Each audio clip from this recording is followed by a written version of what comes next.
have a very serious duty and to address this issue. And the very first step towards this is creating awareness and a space for dialogue.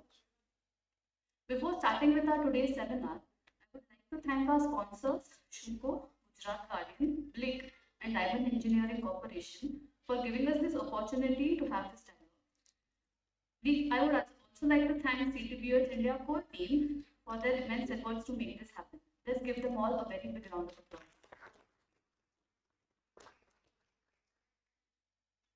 I would like to invite our director for CTBUH India chapter and my mentor and my boss, the lovely architect Anuja Samant, on stage for our welcome speech.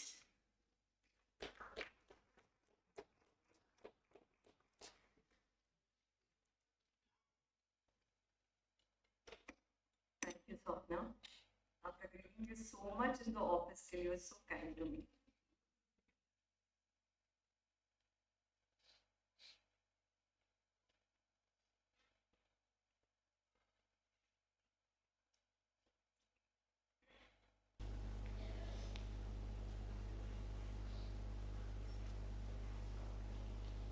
Today it reminded me, looking at the rain, there was one poem I think everybody must have learned in school. ये रे रे पावसा तुला देतो पैसा पैसा झाला खोटा पाऊस आला मोठा. I think Mumbai is experiencing rain for past 15 days and I was not supposed to be here. I just want to, I mean Girish must be watching from YouTube live. Girish Dravida, chairman, is stuck in Pune. And today morning he gave me a call and he said that there is a shocking news. I said, what? And he said, I'm not coming. And I started laughing and he said, now you have to be there as you have made the presentation. You have to present it and talk about CTBUH. So I'm not going to take more time than 5 minutes. I'm just going to take you through what CTBUH is doing. Many of you are aware that what CTBUH is all about, but many of the newcomers who are joining today for the seminar, I just want to take you through the whole presentation.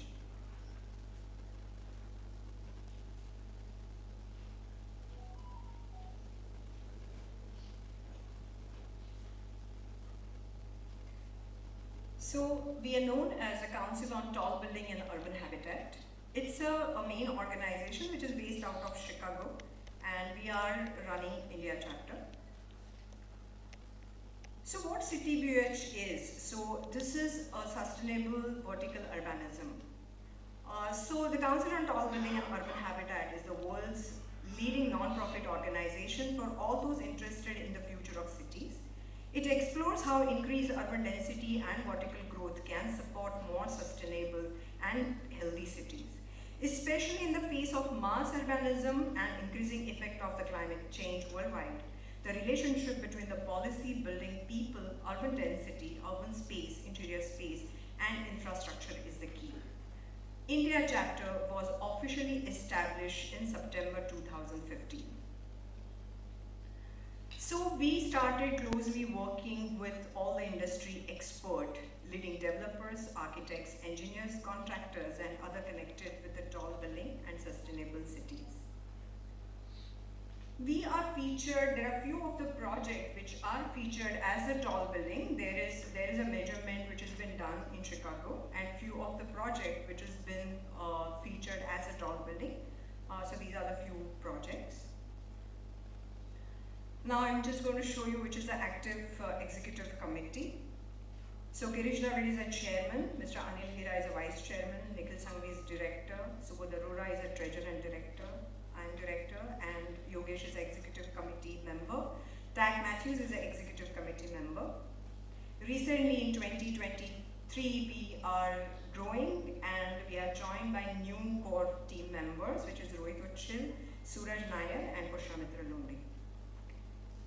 Of course, we are always supported by the knowledge partners and patrons. Many of them are very much here. They are flown from Delhi, they are flown from various places, and I'm so happy to have them here today. We have formed CTBUH Yuva. You could see many young faces which were holding back the baton of the entire registration and the volunteer backup support to make this event happen. So these are the few pictures from our CTBUH walk. I'm just going to take you through a quick review from 2015 to 2022.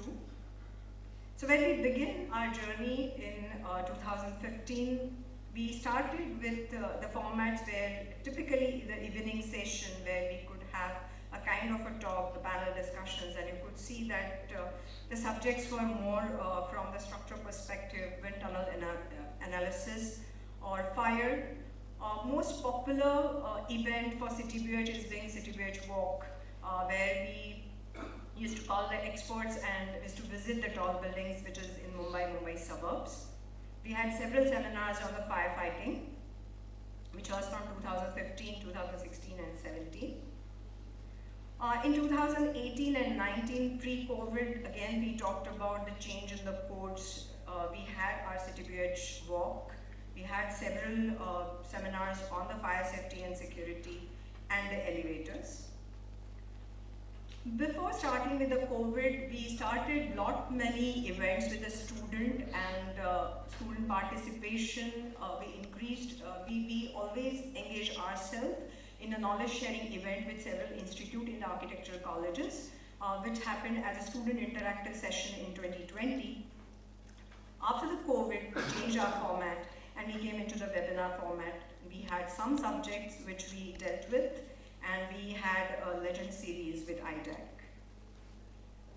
Again, the market opened, and again we started having our seminars. Meanwhile, we had a lot of MOU signs with ISHRI, ASHRI, FSAI, and several institutes, including IGBC, we signed an MOU. So these are the few glimpses of our confluences. As I mentioned that we take immense pleasure in sharing the knowledge in various architectural institutes, so few of the students' interactive sessions, what we did in 2022. Last year it was the same venue, and at the same time we had very interesting topic and we spoke about the car parking systems. We were not expecting that people would come in such a large number to attend that seminar, but we had an exciting session and the board were our partners, and we had a German expert to talk about the subject. Few pictures. Wellness, again the sustainability is a key feature when we talk about the high rises. So we talked about the wellness, well-being, and that was a seminar which was held last year. And we had all the experts from the sustainable industry who joined hands with us. On the same day, we signed an MOU with IGBC. Last year, international conference at Chicago happened from November 9th to 12th, where Mr. Anil Hira visited and he talked about the work which has been done in India chapter. Same year in December, we participated in SE 2022, which was a seminar on the elevator. These are the few of the signed MOU in year 2022. 2023 opened with a lot of excitement, and as I said that we have a lot of encouraging activities for the students. What we did that we connected with 13 colleges in Mumbai. Anupama is sitting here, and we had an exciting CTBUH walk with almost 200 students from 13 colleges. And then that walk started somewhere in Parel high-rises in India Bulls and ended in Varali village with the sketching session, and you can see the excitement of the entire student fraternity. We again participated in ISHRI knowledge sharing event, Green Conclave in Pune, followed by again with ISHRI Deccan chapter in Hyderabad.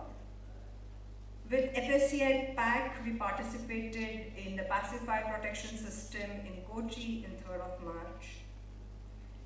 We have excellent support from the patrons, and yearly we have a ritual of meeting all our patrons, and they participated, and we had a lovely wine and cheese event which happened this year. I think this time you have to give a big hand to the participation of the students from D.Y. Patil College of Architecture, and the team Green Bees has selected out of top 25 semi-finalists, and CTBUH mentor team mentored them. So I think I need a big hand for all of them. There's one more moment of the celebration. Amitabh, are you there?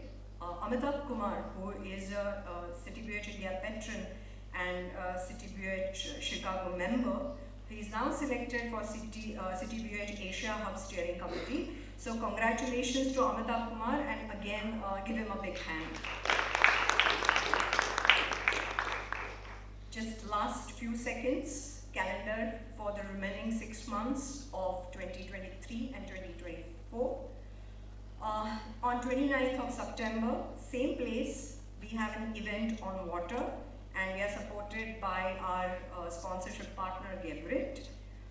Followed by 13th October, our curator is Mr. Anil Hira, an event on structure. And on 1st of December, we have a curator, Tak Matthews, on the elevator.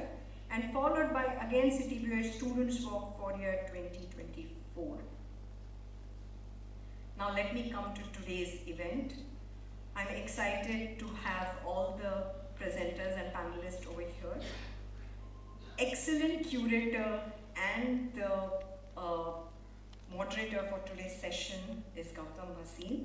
So I welcome you all, and let me hand over today's dais to Swapna, and I hope you will enjoy the session. Thank you very much.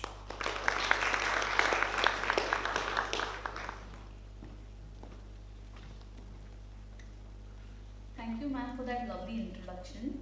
It was a pleasure to know the various undertakings the team has been taking for the past few years, and we would be very happy to join you further as well. Next, I would like to call upon stage architect Kapil Gupta for our keynote address for today's seminar. Let's welcome him with a big round of applause.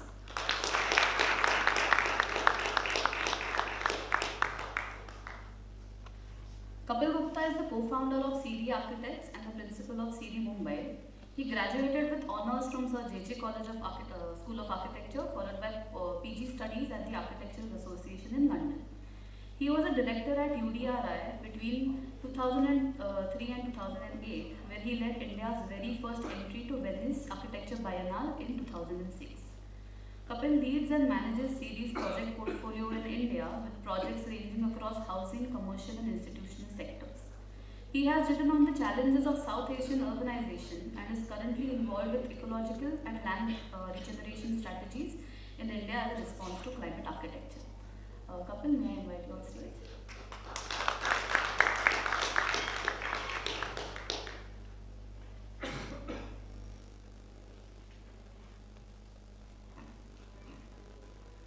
So thank you, Gautam and Anuja, for inviting me. I live between Bombay and Goa, and he actually picked the right time, and I was in the city, and I could actually come for this. Oh.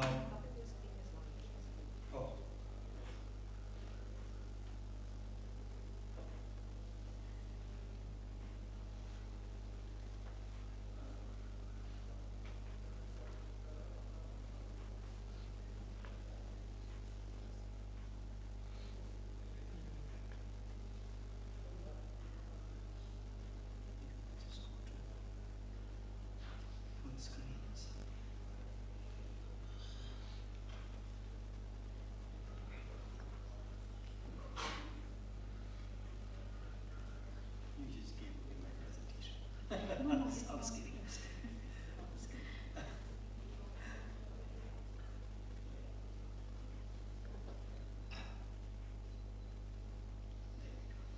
Okay. No, it's still not on. Yes, there's a wire that's not resolved.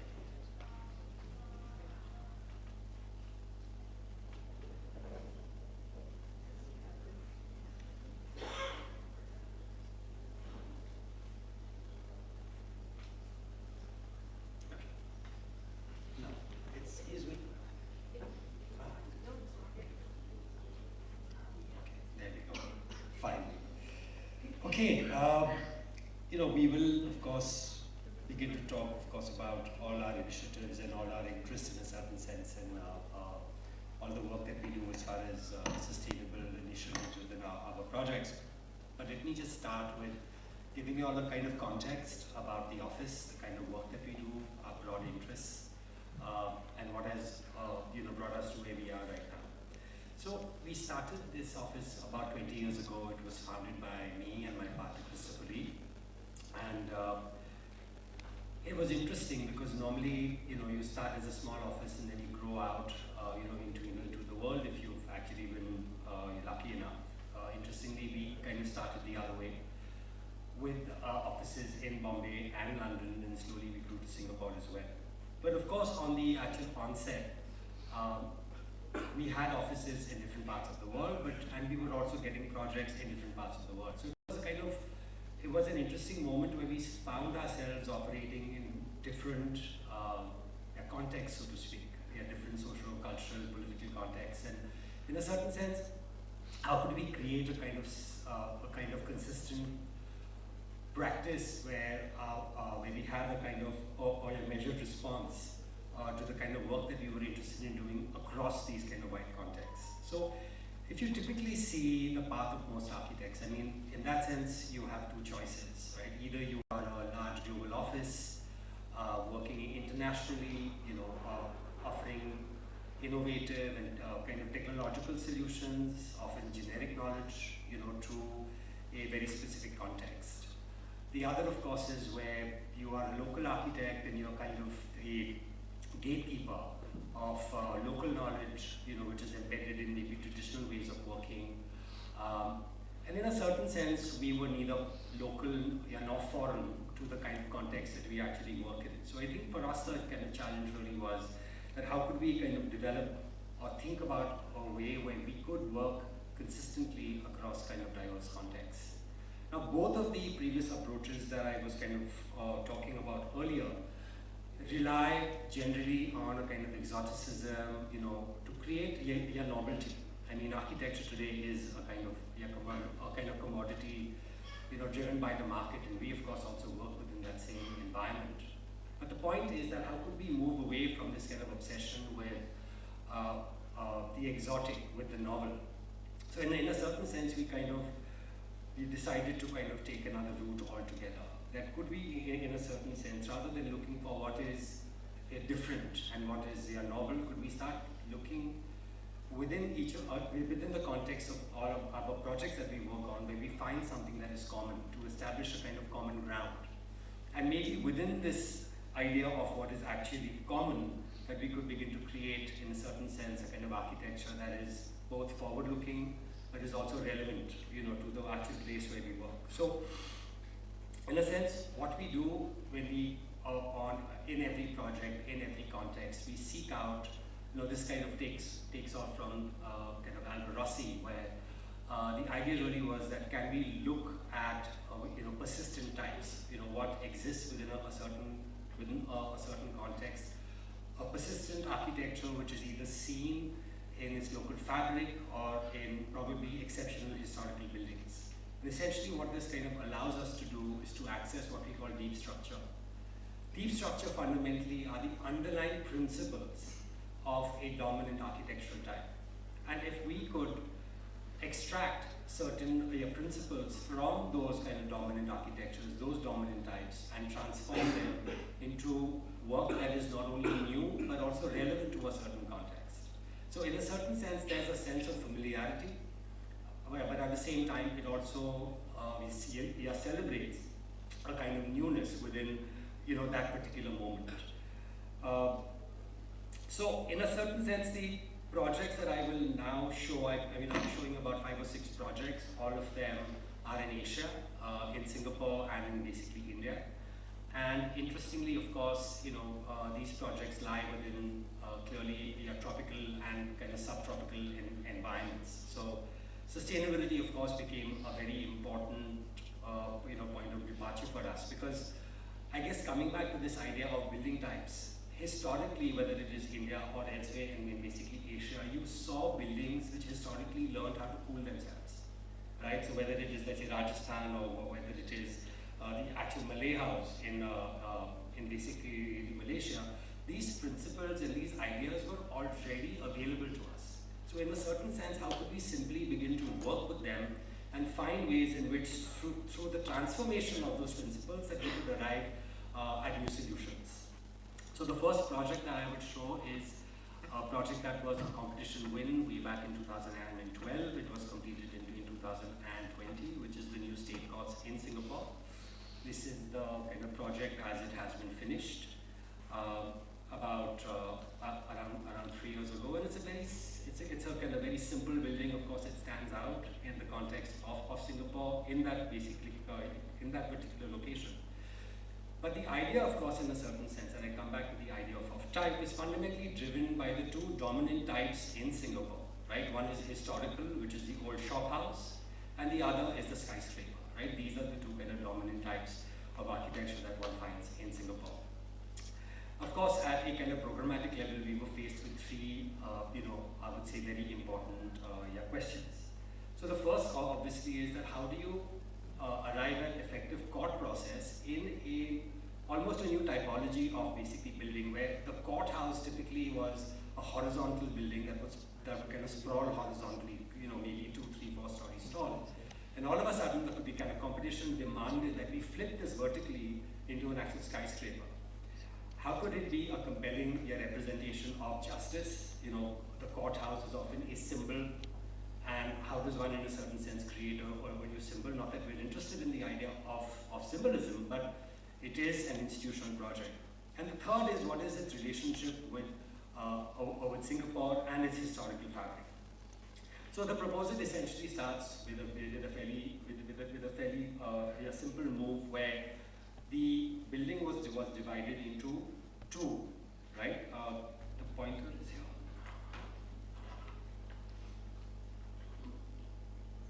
Sorry. It's at the top. Sorry. Maybe this will be easier.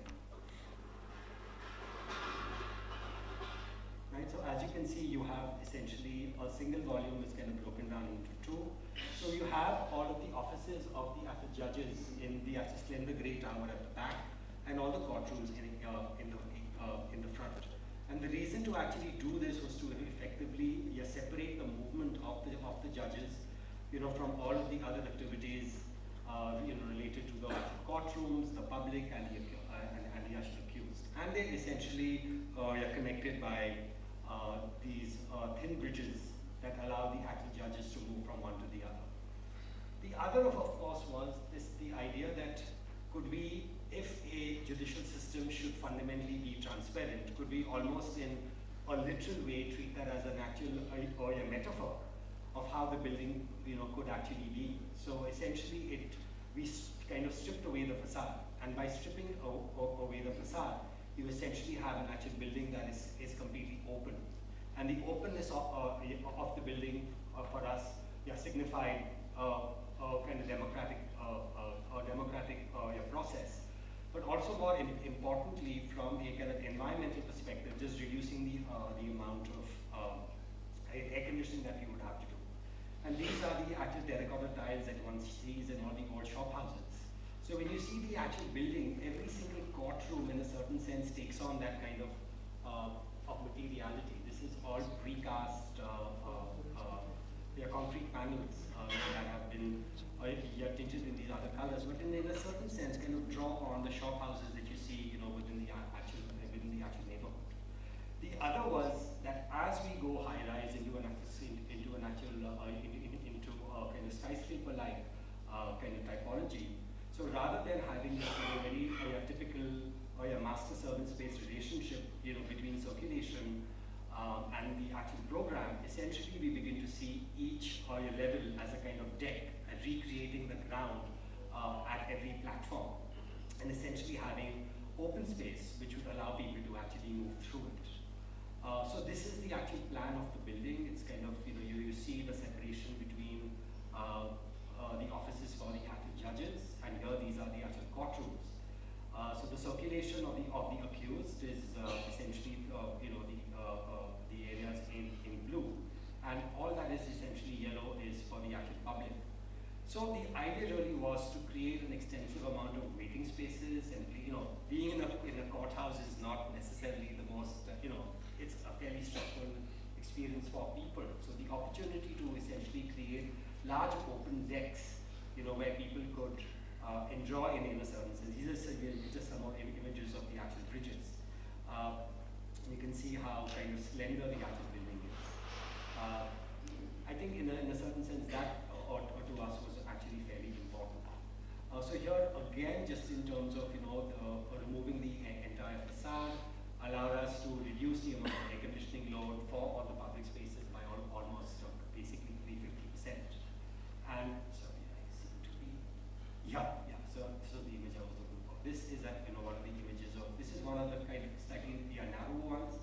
it actually gets a lot broader. So here you also see the actual precast concrete panels. Now, because most of the rooms, most of the courtrooms are all fairly fairly well insulated, we don't have a lot of thermal gain, on the actual building itself. So it's only these spaces here that are actually air conditioned, whereas everything else is kind of just these large open decks. And this, of course, again, the interiors of the actual courtrooms are very modern and extremely well built, now in maybe Singapore. And that's the actual building as you see it from the outside. So I think what was very interesting, and probably one of the reasons why we also kind of won the competition, was because it was a very compelling representation for the new state courthouse. It's a high-rise. It stands apart in Singapore. It's unconventional. It's easy to see, and of course, this entire open facade system that you see on the outside. The next project is, in fact, this is the first net zero energy project in Singapore. It was another competition that we won. It was completed in 2019. And we were given this very beautiful plot on the NUS campus to kind of build this school. This is the School for Design and Environment. So it's associated with architecture, but it essentially looks at engineering. So, in a sense, Gautam, I don't know if you have students from here, but a lot of your facade consultants who are architects actually now kind of come out of this school. It was a beautiful plot, on this hill, and of course we put to place the actual building on this kind of flat area that we had.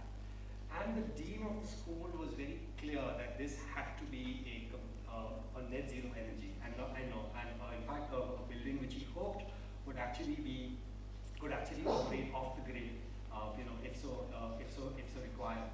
So coming back to this idea of type, when you go and you actually see the actual typical Malay house, a traditional house, and it's actually raised on stilts. And what's interesting about it is that while it creates shaded spaces at the bottom where farmers could come and actually rest in the afternoons, but it's an extremely well ventilated piece of architecture. And in a certain sense, the beauty of the section, as you can see, is that how it actually allows the wind to kind of move through, but also up through the roof.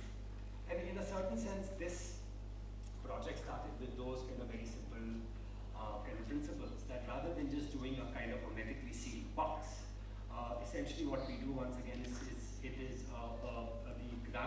the architectural grammar is a series of large horizontal platforms on which the various programs are very loosely arranged to allow for the actual cross ventilation of all the public spaces.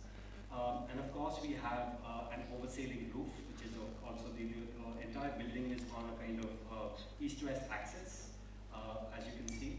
And we use this large roof, this large oversailing roof, as a large platform for all the PV cells. So what you hence end up with is an architecture that is open, that is completely porous, that is very loose, it is completely transparent.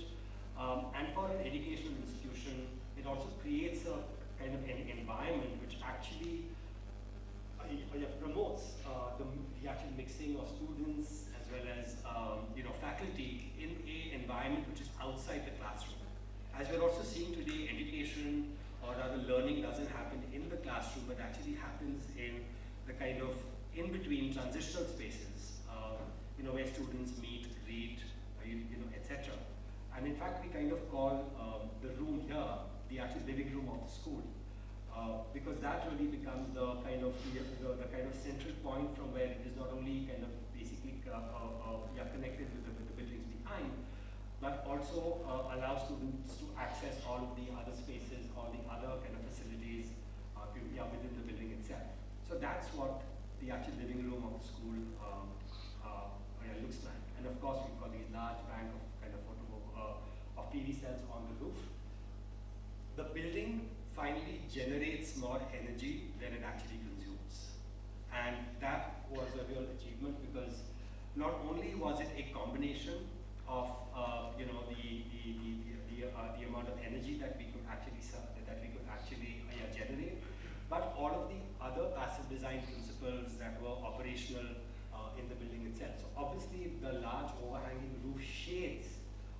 other basically floors under it, allows us to have a large amount of glass, so we get a massive amount of daylight, but it also kills glare, which means that all of the rooms are, you really don't need to have all the lights on until kind of late in the evening, and those are again, of course, run by the PV cells. And here's how you access it through a kind of series of basically staircases until you arrive at the living room of the school. This kind of amphitheater-like space here that you have, this auditorium-like space, is the main crit room. And in fact, when you have your crits going on, you actually have your projection as well of the work that the student or faculty is actually presenting at any point in time. And you can also see that there is a huge amount of glass, but the combination of the actual louvers, the kind of clustery louvers, truly creates a very, very extremely comfortable kind of environment within the school itself. So this is an image of the project as it was finished. Very simple, all exposed concrete. It's not actually embellished in any way. It's just the expression of the architecture. And you can see the 3 layers of basically roof and the kind of shielding that you actually get, in the building. Here it is, also finished. Just speaking about the actual tree line. Again, the access to move up to the main living room. And this is that kind of informality of kind of circulation and movement where students are kind of hanging out, and you really find them distributed through all of these circulation spaces, these kind of meeting spaces, through the school, not just inside the classroom. A school, interestingly, doesn't just empty out, when there's class. You always have this kind of buzz and activity, and it really is a really, really wonderful place to learn. Here's an image of the actual crit space, and up there is actually one of the large studios. This also kind of talks about again the actual shading that we actually get. On the east and the west facade, we have this perforated aluminum screen that actually cuts down glare, but these are also movable. Now the other interesting, we've kind of named it. You've got the indoors, you've got the outdoors, and you have the mid-doors, right? So for us, it's the actual veranda space, or it is the balcony. So essentially, the mid-doors is also where in a kind of tropical, subtropical environment where actually life unfolds. And you can only do this in Singapore, where a mature rain tree was actually transplanted, into the forecourt of the building. And this is an actual classroom, right? And what's interesting is that, as you can see, it's very comfortable, kind of thermally. This is all essential. This is all stack cooling. The average temperature in here is about 24 to 25 degrees Celsius, which is also aided by basically fans. So it's very simple. As long as there is air circulating around the human body, there is evaporation.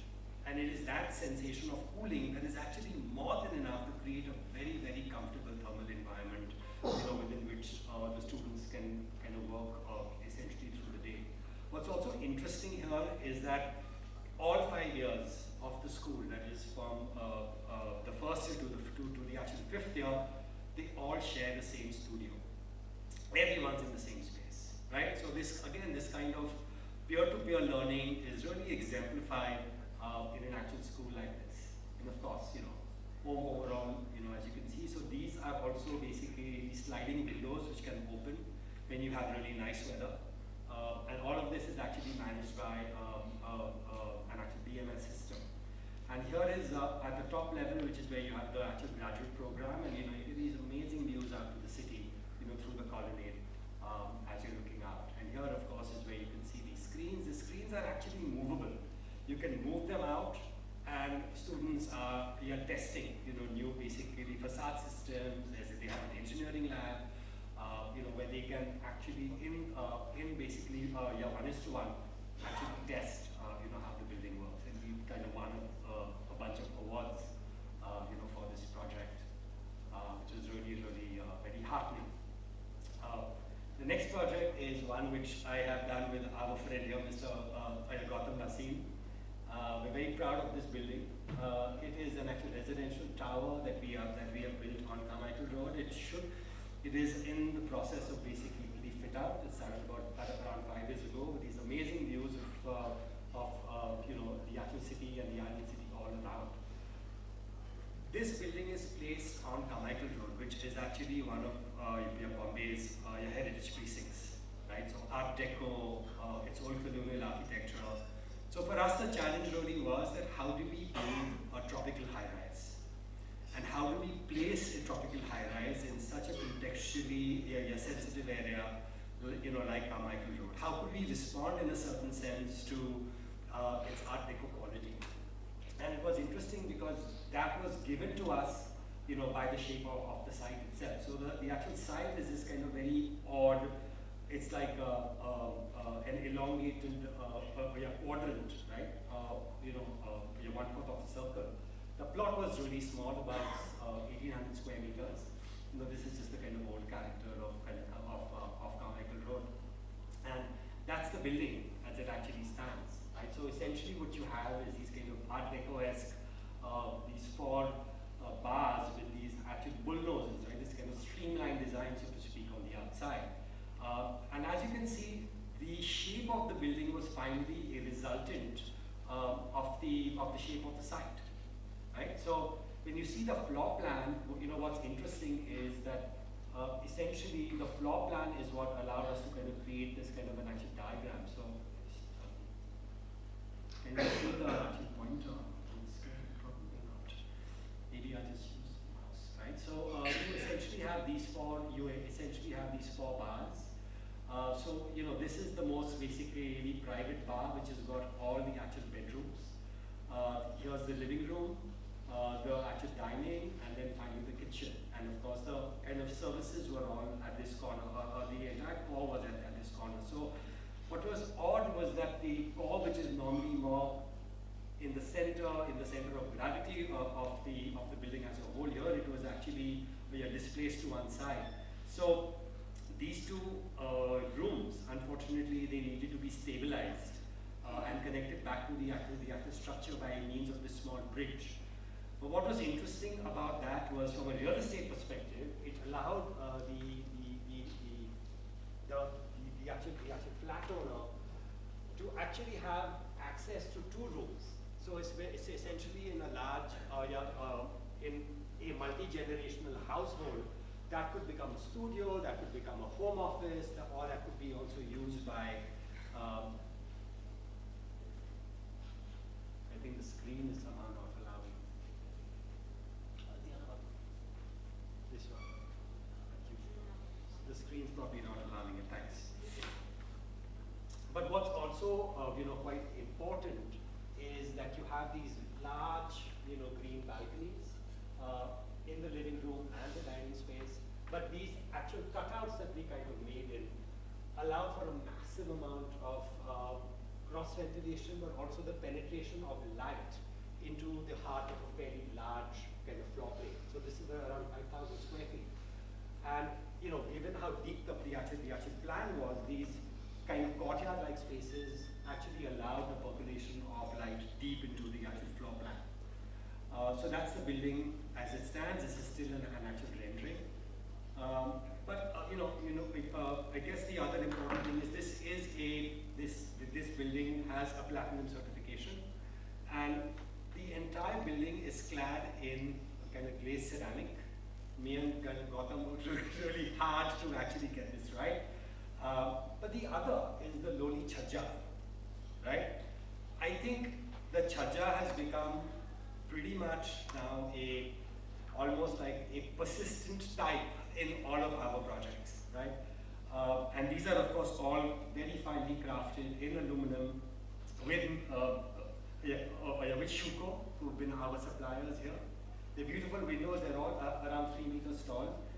But this is an actual building which is also platinum rated because, and it's kind of interesting, you know, because of the facade treatment. The glazed ceramic facade actually reflects away heat. But interestingly, every monsoon it just gets an actual, it gets a shower and it essentially doesn't degrade over time. This is an actual quick section. I have one of your drawings up here, buddy. So this is very kind of, quickly explains how the chhaja works and how the paneling is actually done. And yeah, and in here you have the podium, which is of course green, so you don't see too many of the actual cars. And then of course here kind of leading out above the podium into a kind of common amenity space. Again, what's interesting is on Carmichael Road, we were so worried that you're going to have this 5-story podium, or rather this 3-story podium, which would be kind of alienate you from the building itself. So essentially what we did was that for the first 3 floors, which is actually car parking, we simply raised the elevation of the building, of the houses, of the apartments above, straight down to the street level. So you almost feel as if the first house is on the ground floor or is on the first floor. The other, of course, is that rather just walking directly into an air-conditioned lobby, you actually walk first into a beautiful open and a kind of double height, naturally ventilated space. And from there you then, of course, walk into the building lobby, right? And then this is the plan of the kind of amenity floor where you've got a beautiful pool, you've got the gymnasium, blah blah blah. Some images of that. So these are the images of. So here's the actual courtyard, which is in the heart of the building. You can still see it does bring in a lot of light. These become the kind of social spaces that you have. There are only about 8 or 10 families that actually share the whole building. But it's very domestic. It really feels very calm. It opens out to all the green, to the views all around. And I'll just show you some images of this is the actual living room.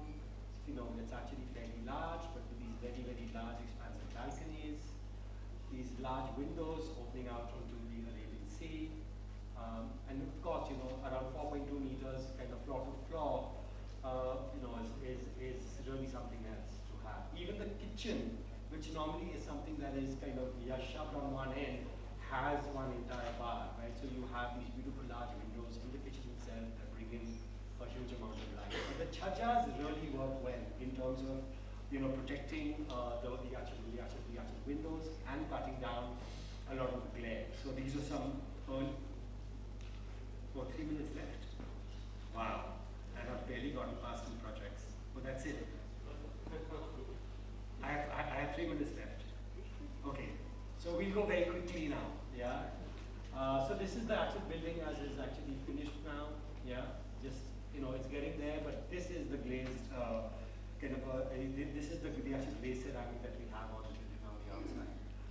So very quickly, this is another project in Singapore. Again, the same principles of a kind of tropical architecture that you see in the old HDB housing. Large verandas, lots of green, very, very simple forms. So again, the architecture is not actually shouting out the interesting kind of devices that you have here. Really are that the entire your shopping is accessed through these ramps as they kind of cascade down. Large kind of your community spaces where other events unfold. The urban garden at the actual top, and this is the actual building as it is finished. So, in terms of the architecture itself, it's very simple, right? It doesn't stand apart from the buildings that they are, but when you experience the building itself with all of these ramps and you come up to the top, the views here are absolutely fantastic. And here we've got these special screens that allow you to that actually drop down when it's actually raining. So this is another project that we're very proud of. Very quickly, this is a large ashram project that we've been working on for the past 12 years. This is the main building, which is the main satsang hall, which houses around 5,000 people.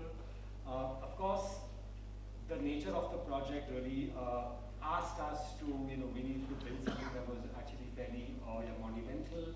I'll quickly go through this. The form of the building is actually drawn from the Jain Samavasaran, which is a kind of a mythical building, which is a tiered structure. It talks about divine communion, which you also see in the architecture of our temples. And in a certain sense, the building draws on those kind of ideas and kind of geometries to create this kind of an actual tiered structure. So in the center is the actual 5,000-seater auditorium. This is how you enter. And of course, this is an actual build-up. But the actual structural innovation here were these 4 kind of arches that actually hold up the entire block area above, but also span a large drum, which is of the main auditorium, which is almost around 55 meters wide. So this just shows you how the entire building is actually built up. The kind of fenestrations on the outside are fairly small because most of the program is fairly private. This is what the congregation space will actually look like when it is actually finished. 2 minutes. Yeah, and then just moving up until you hit the actual meditation hall at the very top. So in a certain sense, again, this idea that we could actually do something that is fairly unconventional. This is the building under construction. It's kind of fairly large structure, but you see how the circular auditorium is actually visible within all of these actual volumes. And in fact, they had an actual mock. This is up. They had to essentially raise money, and this was, in the middle of an actual construction project. We allowed them to use it for a day. Here's the building as it is now finally topping up. The entire building is clad in basically waste marble from Rajasthan, and it's a curved surface. They wanted marble cladding, and we didn't want to do any kind of large surface cladding, and we essentially got a lot of waste marble. And this is the building where it is right now. It's almost done. Should be finished by the end of the year. But it's it's got this really beautiful quality, and as you can see, it changes color with the sun. It goes pink. It goes yellow. When it's basically dull, you have a lot less light. But yes, I think I'm going to end there.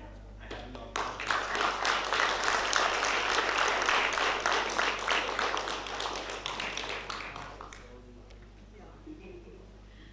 Thank you, sir, for a wonderful presentation. As an architect, it's a pleasure to see good, well-designed buildings. And I know no amount of time would be enough for us to go through all projects. Let us have another session for this. Sure.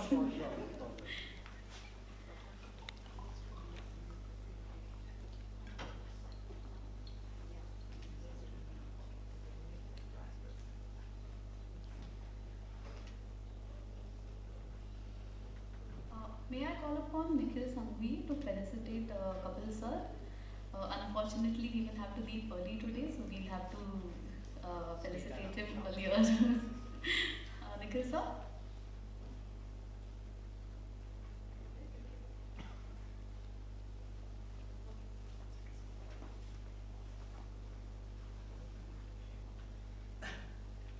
Sorry for the technical error. I would like to call Yogesh Hate sir to felicitate Kapil Gupta. Yogesh sir, can we please have you on stage? Let's give them a big round of applause, people.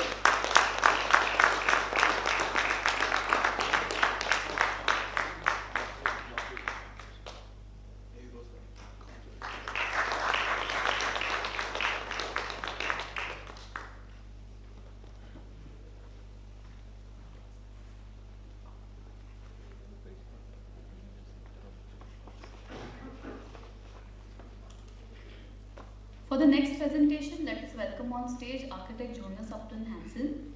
Jonas is the founder and director of UHA. He was educated at the Architectural Association in London. After graduating in 2000, he joined Fosters and Partners, where he collaborated on various projects, including the McLaren F1 UK headquarters. In 2005, Jonas joined the office of Murphy Young in Chicago as an associate principal. And under the direction of Helmut Jahn, he collaborated on numerous large-scale projects across Europe, Asia, and the Middle East. Jonas is a registered architect in England, France, and Denmark. Jonas, may we please have you on stage? Let us welcome him with a round of applause.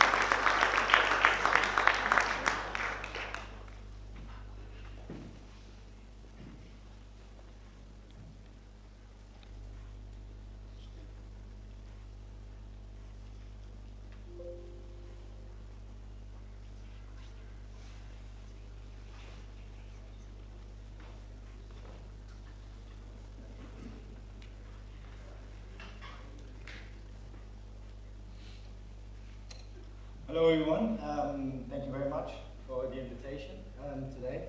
CTBUH is quite dear to us. And you'll hear her as a long-term friend here in India, and a good friend of ours just joined as chairman of CTBUH as well in Chicago. Actually moved from London, Javier, to Chicago. We'll also be at the CTBUH event in Singapore later this year, so we look forward to that. Moving towards carbon neutrality. Wow, big subject to discuss, and we have a mountain to climb. I heard some statistics just from the UK that the buildings we live in are responsible for over 35% of the carbon emissions in the country. That equates to more than the transport industry or actually the industrial industry as well. So it's the biggest culprit, right? So we have a mountain to climb. I'm going to give you a little bit of an insight, just like Kapil, on who we are, UHA. There's actually quite a few similarities to our firms. We are headquartered in London, but we like to think of ourselves as a global studio as well. We have 6 offices around the world, including here in Mumbai. I have a few of my guys here with me today. We're actually celebrating our 10-year anniversary of our Mumbai office this year. UHA was founded 12 years ago in London, and we work on a range of buildings, really, across the world. We work across 3 continents, both Asia, Middle East, India, Russia, States, South America, Europe, and on a variety of buildings. So our work really ranges from single houses to absolutely massive master plans. I think the largest project that we currently have under construction is about 20 million square feet, which is in the center of Moscow. Here are some of the projects that we've been working on over the past 10 years in India. I will try to talk a little bit, because I know we have 20 minutes, and I'm a little bit now under the cosh now that I see how they treated Kapil. I have some conclusions to make at the end, so I'm going to try to keep it quick. What I'm going to do is I'm going to take a few key lessons that we've learned on every one of our buildings. Really, they're all different. I think some of the differences are, yes, we work on a range of projects. They all do have lessons. But our key challenge, I think, as practice, is that I would say about 80% of our projects are for property developers. And being property developers, they're interested in making money. They're interested in developing the buildings, selling them, and getting out. They're not interested in any sort of longevity and operating the buildings or savings that can be made. They're just interested in the bottom line. So how do we get those buildings to, or convince these clients to kind of embrace, carbon neutrality, sustainable principles, etc.? And how do we do that on different type projects? And it's really, really difficult to do that. It is a challenge. And what we try is we fight the battle on multiple fronts, and we have small victories. Unfortunately, the challenge of carbon neutrality is a huge one. And even if we were to develop passive house buildings for every new building we do from today onwards, we would not be achieving carbon neutrality in 2070, which is the goal here. In England, it's 2050. We have to address our existing stock as well, which is one of a huge challenge, which is a different talk that we'll be giving in Singapore. But nonetheless, there are lessons to be drawn on every project, and we are coming up with interesting solutions, which is what I'm going to talk to you a little bit about today. Similarly to what Kapil said, we are 90% of our projects are international, which, to the great demise of our PI insurance, really prefer to have more local projects. We work in lots of different contexts at lots of different scales. You can see the first one being in a very cold environment in Moscow. We have India, Middle East, very, very different contexts.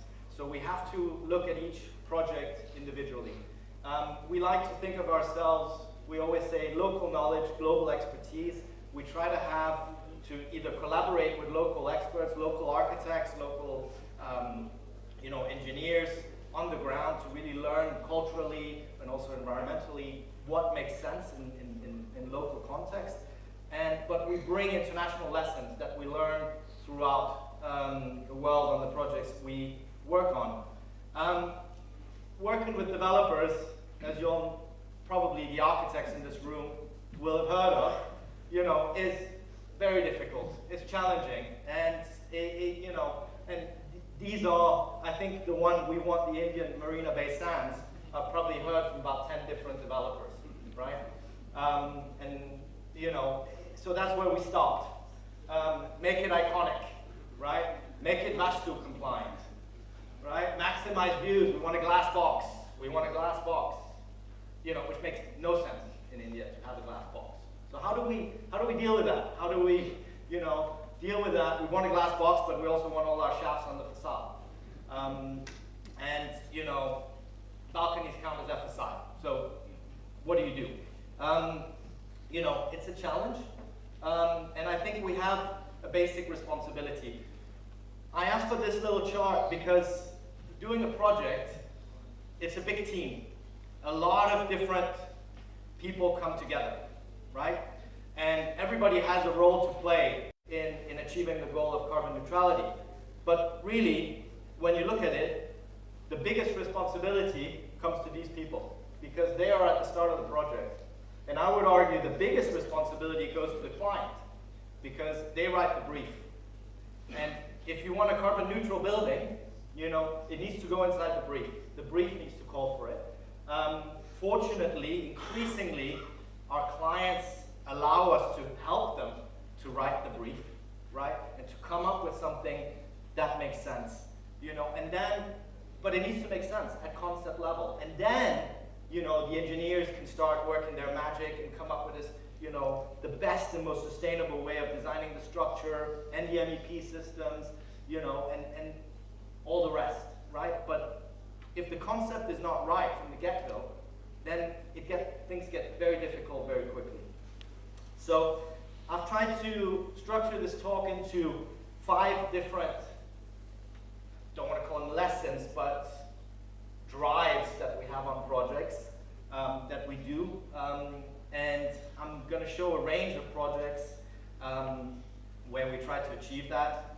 As an architect, just like Hatfield, I want to show you all of it. We're really proud of all these things we're doing, and I could spend an hour talking to you just about one of the buildings, but I'm going to try to keep it very quick. The first one, this goes for developers as well. How can we make sustainable features a USP? The way developers are going to embrace it is if you tell them this is going to be a unique selling point for you. You're going to be able to sell your product more. People will buy it. People want to live there. How do we do that? We do that differently on every project. How do we create value through passive measures?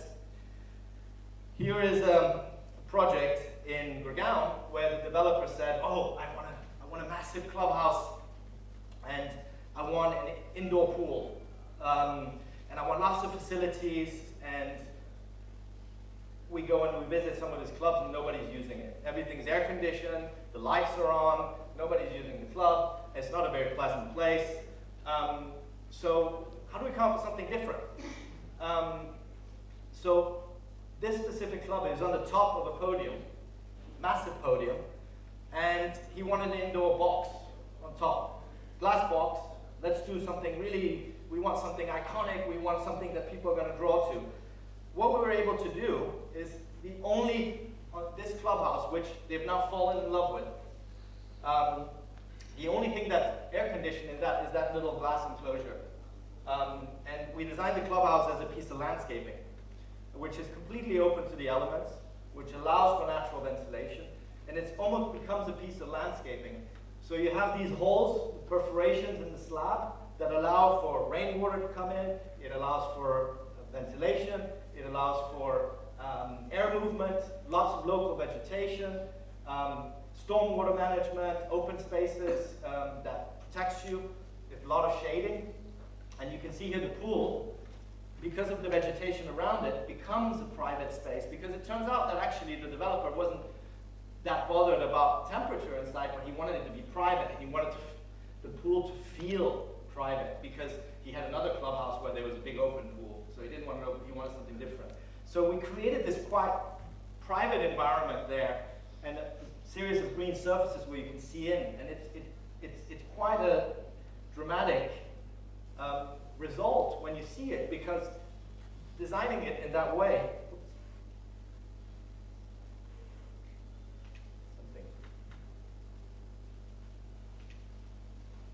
okay, anyway, maybe it's just when it stops, but you can see the result, which becomes more a piece of landscaping, and therefore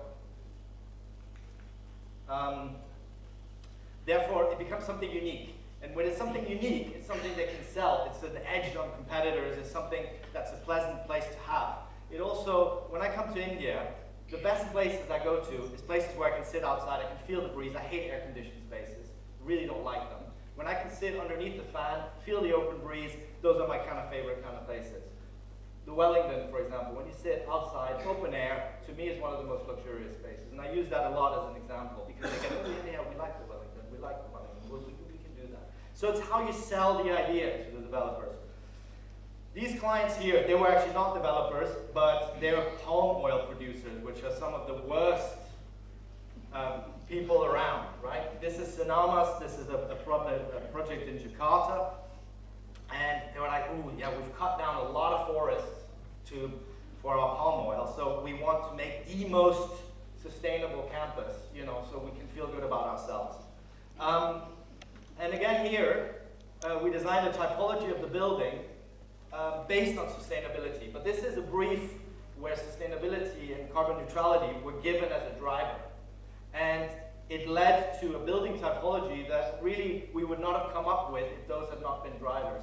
So it's a series of fingers that basically result in all the office spaces around it getting plenty of natural light. It allows for plenty of porosity through these fingers. We have green terraces, so you have kind of these green roofs that insulate the building. We have PVs on top of the building, and we have this series of bridges across with green gardens, right, that are open. And I think the lesson here is the sustainable aspect of the building become the USP. And it starts to shape the building in a way where the developer or the client gets a building they wouldn't otherwise have got. Next one is a building in Mexico City, very central. Torre de Evolucion is called. And here we actually, again, made some of the most sustainable features on the building. We made it work for us both in terms of planning.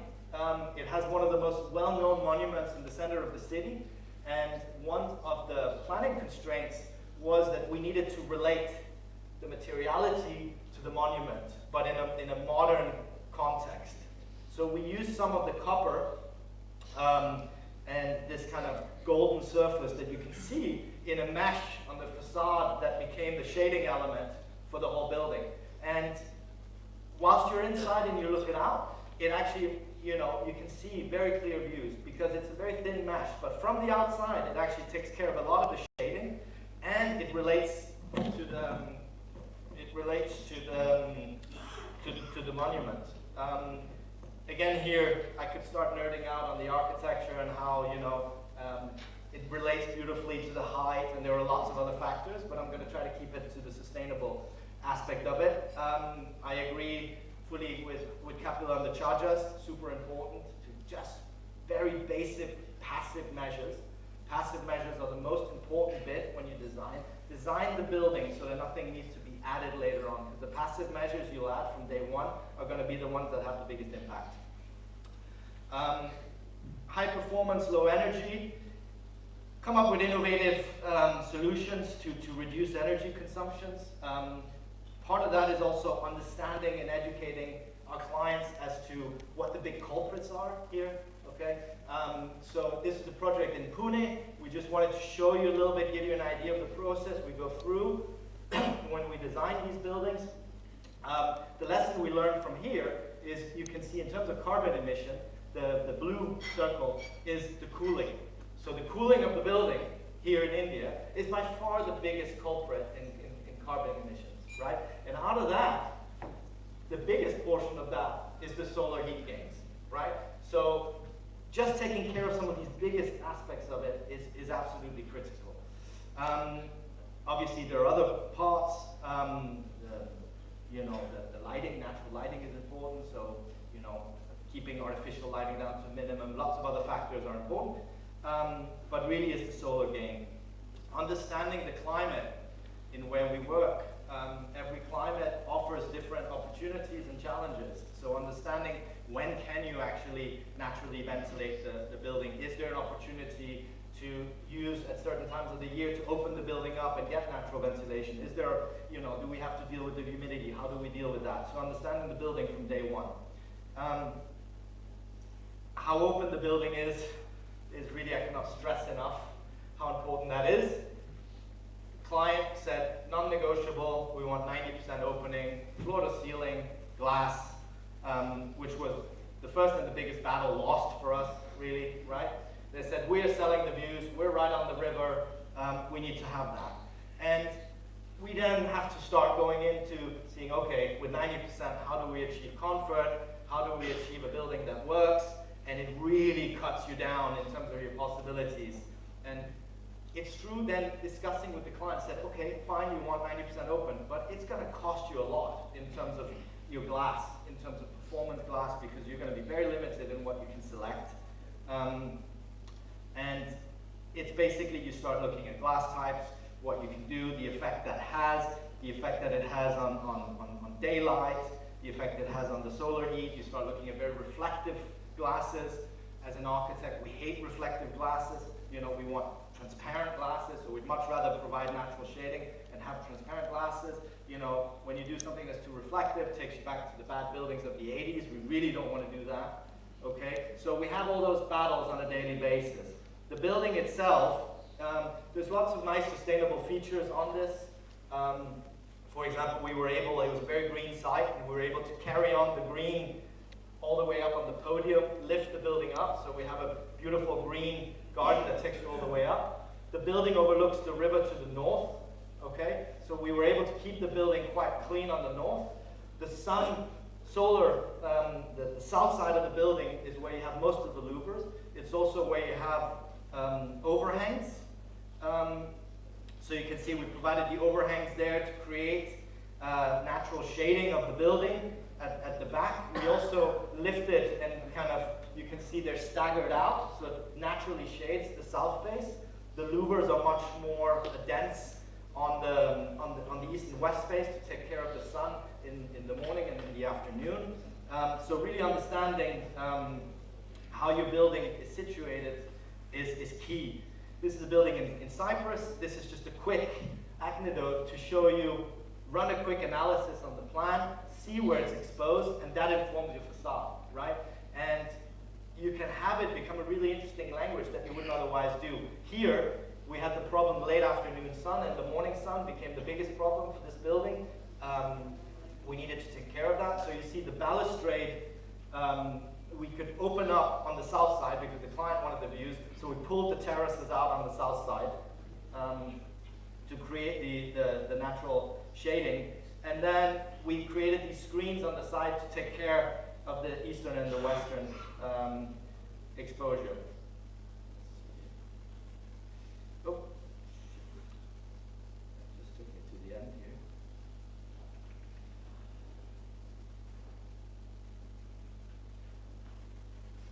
I'm going to have to hurry up again because I can see that I'm going to be in the same situation as Capital very, very soon.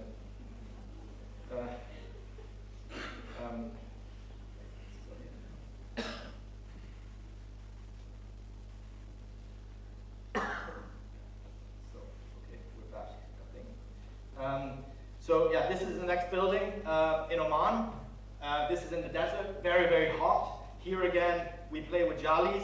We play with shading, much more enclosed facade, so that you still have the views, but you keep the sun out.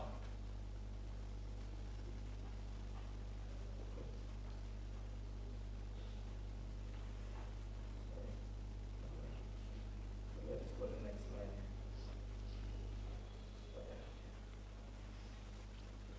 I'm going to start going a bit quicker. Then there's user comfort and efficiency of use. This is incredibly important as well. This is how we also convince a lot of our clients. We had a really hard time convincing him, but managed in the end to do solid balustrades. As an architect, I love solid balustrades because I can't see people's crap on their balcony, right? So you can control the aspect of the building.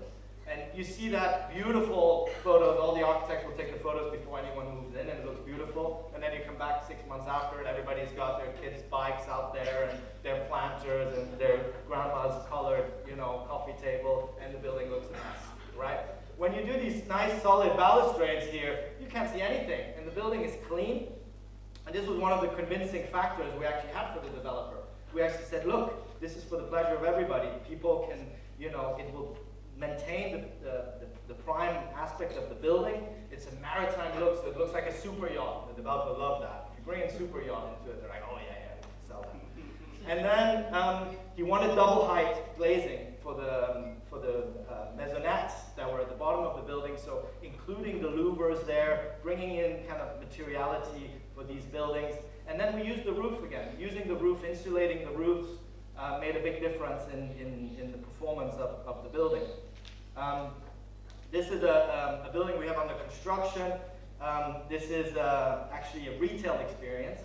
And I'm a big fan of this new concept, fairly new concept of high street retail, where the developer gets a lot of free FSI, doesn't consume FSI in their atriums, but it means they have to do open atriums. That opens a lot of opportunities for us in creating these nice shaded elements that are not air conditioned, okay? So you can see here one of our solutions, which was to create this large overhang over the atrium, which is composed of planters, rows of planters that have greenery that provide the shading for this shopping destination. We also created a very shallow water body for evaporative cooling, which actually works quite well at certain times of the year to cool the space out, and we kind of enclose it all with these overhangs. Oh, Jesus. Maximizing potential and minimizing impact. This I'm not going to spend too long on, but it basically, some of our buildings take 10 years to get built. Legislation changes, there are incentives that change, so we have to maximize what we can do in terms of our incentive. This is the tallest building in Delhi at 218 meters. That's currently under construction. It'll be by far the tallest one. This again was one where the developer says, I'm selling the views, glass everywhere. So we had to use a lot of systems of skins and frits and intelligent glass to work with this. This is the first platinum rated building ever achieved for residential building in Mexico, in Puebla, which we're proud of. Its phase 1 has been completed on that one. Denmark, my favorite place, because you get lots of incentive if you do lots of sustainable stuff. This is a sustainable intergenerational village where we're pretty much working with all the greatest experts, and it's fabulous, and I could spend 2 hours describing it for you. Clients, the best bit of clients is if you educate your clients. So we have a lot of clients that are repeat clients that we do multiple projects with. And this client started off as a hard-nosed developer who didn't care at all about sustainability. My goal is to make money and that's it. Now, over the 6 years we've worked with him, he's completely changed his tune, and we're developing a very large master plan, one of the largest ones in Cyprus, where he has embraced the whole aspect of the walkable city, shading for bicycles and pedestrians, and it just shows that you can actually educate your client as you go along. He's done a building now where we convinced him to put PVs on his landscape grounds that basically create the energy for all the public areas in the building and all the amenities, which is it sounds stupid, but it's a big achievement for this. He now gets excited about where to put PVs, making the roofs white, simple little victories, but that make a big, big difference on the projects. Almost there, as you can see, right? Conclusions, 5 key drivers. Make sustainable features into USPs for your clients. Then they will embrace them. Collaborating for continuous improvement, user comfort and efficiency of use, maximizing potential and minimize impact, and high performance and low energy. Every project's different, so you have to be imaginative about how you apply this. And finally, what's next? I'm not going to spend so much, but I think it's really key to have the data on buildings so we can show it to our clients, say, this is what you're saving, this is what your cost. The key thing with developers is they tend to be myopic, and they look at something in isolation, the cost of, ooh, but this glass cost me this much. Yeah, but you're saving on all this other stuff. We need data. That's what they understand. They understand numbers, they understand Excel sheets. If we can give them that, we can make it. Comfort as a luxury, as a sustainable lifestyle. Increasingly, the people that have money, that want to buy apartments, want to buy into sustainable developments. It's a known fact. They want to. So they need to get with the flow and start developing sustainable developments. And lastly, smart building technology. There's a lot of technologies that are emerging that let you control your energy usage in the building when you're not there, that controls it. Let's use it as much as we can. And since it's our 10-year anniversary, one of my guys there made a little show reel of some of our work in India. It's 30 seconds, so hopefully you'll let me play.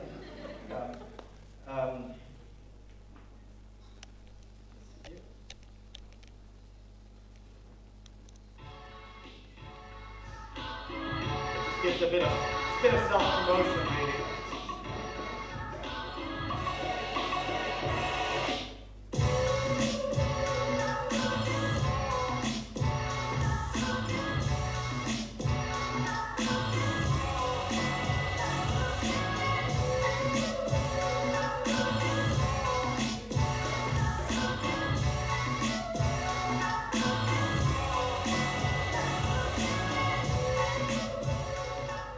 That's it for me.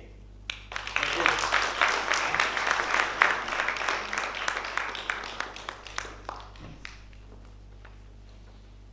Thank you, Jonas. I think one thing we can agree on is that developers across the world love data and architects across the world love to talk. We can go on for ages about our projects.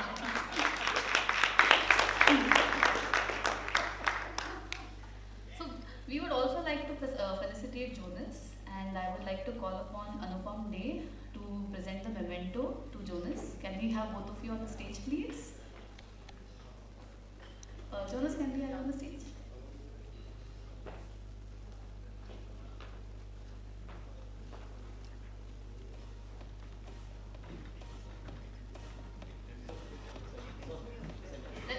Let's give them a big round, please, people.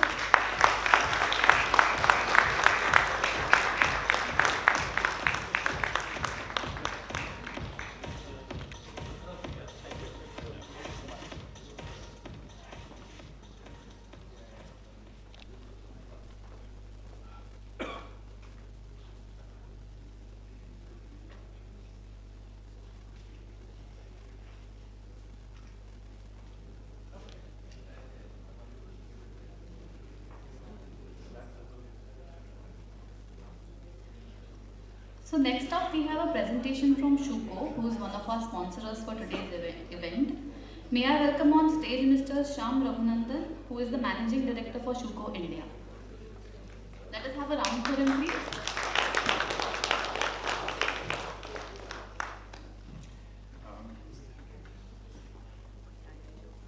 After two wonderful right-brain presentations, you're going to get now solid left-brain presentations. So thank you to the CTBUH team. Thank you, Anuja Gautam, for this opportunity. I'm assuming you can hear me. So I'm going to start with this building. This is something that was inaugurated, I think, a couple of weeks ago, and if the Shapoji team is here, thank you very much for that opportunity.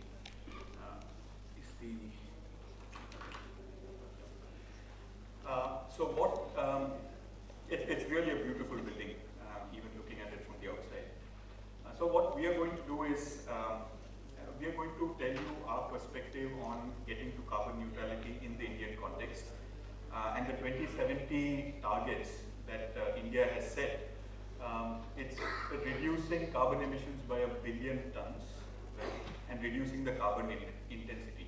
So that's sort of, like I said, left brain presentation. We are going to drill down on how we are going to get this done and what our minute role is going to be. So that's our starting point. That's where we see it. From there, I think Jonas mentioned 35% in the UK, but generally the accepted number is 40% of this entire material consumption, energy consumption is buildings, right? So let's assume 40% of 1 billion, that's 400 million tons of carbon we need to get rid of. Zooming in further, 20% of that is embodied, right? Facades are contributing that, right? So zooming in further while we are here, so that's 20% of that 40%. And then zooming in even more, about 40% of that is aluminum. That's what we do. A lot of it is glass, right? So that's the scope of the problem, right?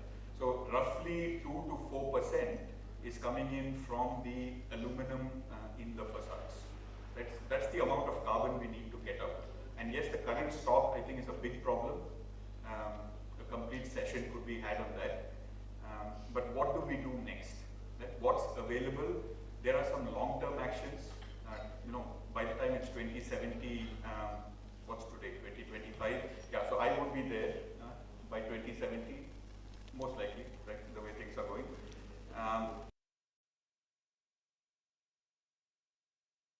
Do today, move the needle in the right directions. What are the big buckets where I think the entire industry can focus and move that needle forward? So that's really the theme of what I'm going to speak about. So,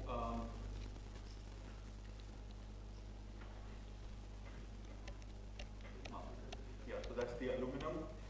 Now the challenge is the following, right? Yeah, we want to leave it better. I think everybody wants to leave it better, but there is that other side of the scale that, we all want profitable growth. And that's the tension that all of us live under, all the investors live under. And I think a couple of the architects mentioned it really well. Yeah, I want this, but at the end of the day, I really want that, right? So the problem statement, that 4% of carbon that we have to remove, I think that is clear. How do we get that balance back? What do we need to do? Because money has to be made. And if you're not realists, if money can't be made, nobody is leaving anything better, right? So that's the logo hashtag that we use at Shuko, Desh Banao. So 2070 Desh Banao, how do we get that balance? So that's the problem statement as we see it from our perspective. In order to solve, I think, any problem, my belief is you need language, consistent language, and a framework. So our language at Shuko, we are following the EN codes for sustainability. How do we talk about this? We sort of believe in cradle to cradle, starting from excavation on our topic all the way up to recycling, right? Count everything. So that there is consistency in language and then a focus in our actions. So topics in section stage A related to fabrication product, then construction, there is carbon embodied or operational in that aspect. In the operation of the building, I think you spoke about comfort and so on. Demolition, this is going to be a topic that is going to come up not now for us. Bombay already started, right? After 20 years, Cochin, I can see the coastline, buildings have to be demolished. The material has to be identified, recycled, and reused. So you need to know what's there already, right? So that data becomes critical. And then getting credit for the recycle. So this entire cycle has to be thought through. And we are trying to work within that framework so that we can take everybody along. So that's the framework. What does Shuko believe in? Our framework for that is carbon control using the same EN standards. That's what we call it, carbon control by Shuko. And within that, we have 4 elements. We say that we need to think of 4 big boxes. Design to decarb, how do we think about that? Build to decarb, operate to decarb, and then recycle to decarb. So if we operate in these 4 buckets, we believe that, okay, we can start moving the needle inch by inch. inch, millimeter by millimeter. So that's the language. So before, we said 40%, 20%, another 40%. That's the volume of the problem. The language is the EN standard and the carbon control framework that we are operating. So what I'm going to do is, I won't get into too much detail, and I must say that I'm actually a substitute speaker. Our head of engineering was supposed to be here, who's way more knowledgeable on this topic. He unfortunately had a personal situation to attend to. And then I said, okay, our head of commercial facades will be here. He fell ill, so you got me. Right? So I'm going to avoid all the difficult stuff, just do the easy stuff. So the embodied carbon, we see 4 elements influencing the shape of the building. I think there are enough architects here who know much more on this topic. I won't talk about this. There's a lot you can do with the shape of the building. Jonas also mentioned, to eliminate a lot of the carbon topics. What I will quickly talk about is influencing the facade elements. Very simple stuff. What we can do now, but there's also long-term activities. Choosing the right system, and then optimizing the material. Just from the embodied perspective, because that's 75% of that problem. The second is the operational and recycle. So you have influencing the U value, the heat gain that was mentioned, the really cool designs that we can do today in order to bring the U values, let's say below 2, without insulated systems, managing the cost. So that's available, but I don't speak about that. So if you want to know about it, we have a stall outside with highly qualified people who will tell you how we can do this for you. Advertising, as I said. Design for performance. We just designed a system, we have a development center, we designed a system for Japan at 1,000 pascals of water. Right? Yeah, 1,000 exactly, thank you. Right? 1,000 pascals of water. Bombay is asking now for 450. The first inquiry we got for 750 from Bombay, in Worli somewhere. But we already tested and released a system for 1,000. That's where the world is going. Plan to demolish and renovate. We have some really cool solutions there. I won't discuss that. How to tag materials, how to log it, put it in the cloud so that when it comes time to demolish, you know what's available. I will discuss how to set up the scrap supply chain. I think that's an interesting topic, a huge opportunity, which I think in India we can really organize, and if the industry can work together, all of us benefit. So that's what I will discuss very quickly. So, influencing the facade elements. I mean, this topic is actually really simple. I just have one slide. People design facades. I want so many windows, so many panels. It just comes out. Many other factors play into it, right? Maybe there is structural stability, knowledge from the past, ऐसे ही करना है, this is what has to happen.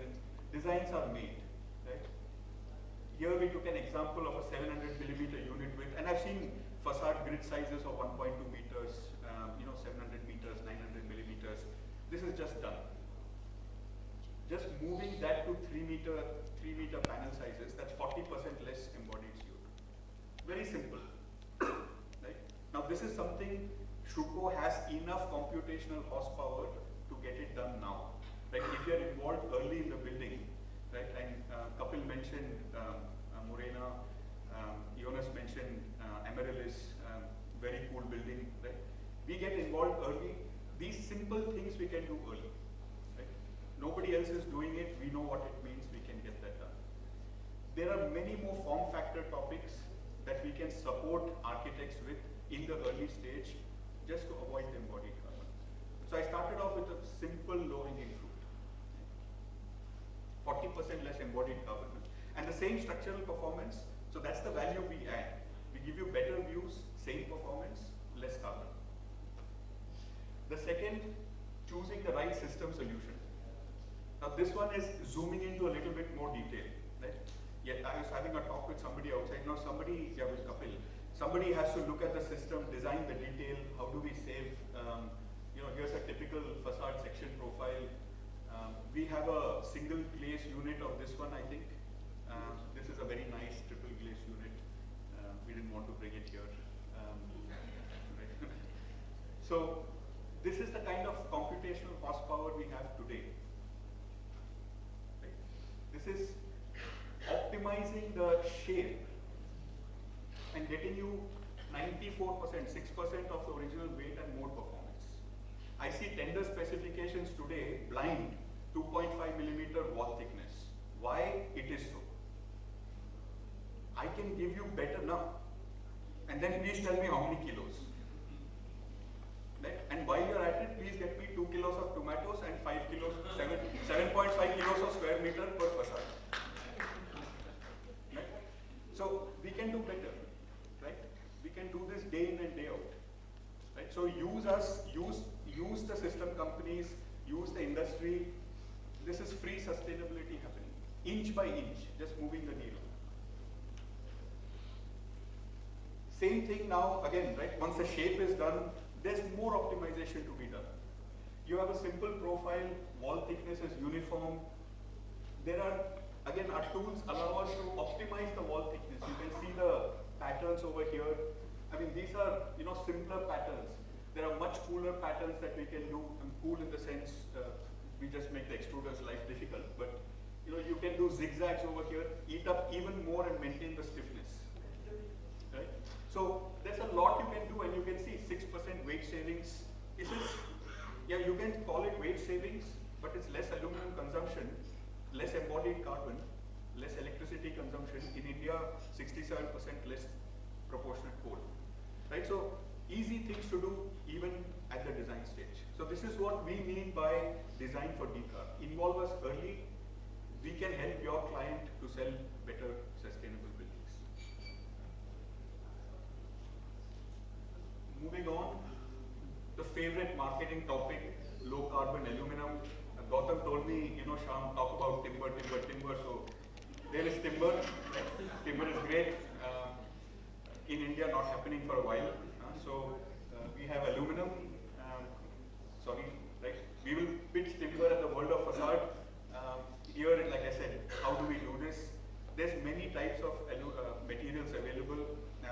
We have some really cool solutions with timber, really cool solutions with steel. We can do grid structures that are freestanding, fully parametric grid structures that are freestanding without any steel supports. So get us involved early, we can use the right materials with you. Of course, we are not the architects, we are not the consultants, we can tell you what's possible computationally. With the materials, Shuko globally is making progress with better and better low carbon aluminum. So we just launched at the recent BOW. Of course, we have a standard aluminum globally. We have low carbon and then ultra low carbon aluminum. Right? So that can be bought. If so buildings have tighter specifications, that's something we are able to deliver. Right? So again, something that's available today. Right? Very straightforward. We are working with our extruders now. I think in that 3 to 5 year time frame, in India, we should have this capability, and thankfully, one or the other investor, I think the Brookfield team couldn't come today. They're ready. I mean, you tell us we are ready, we'll push the button and we'll ask for it. But once we ask for it, you better be ready. Right? So we are pushing the industry to go in that direction. That really helps.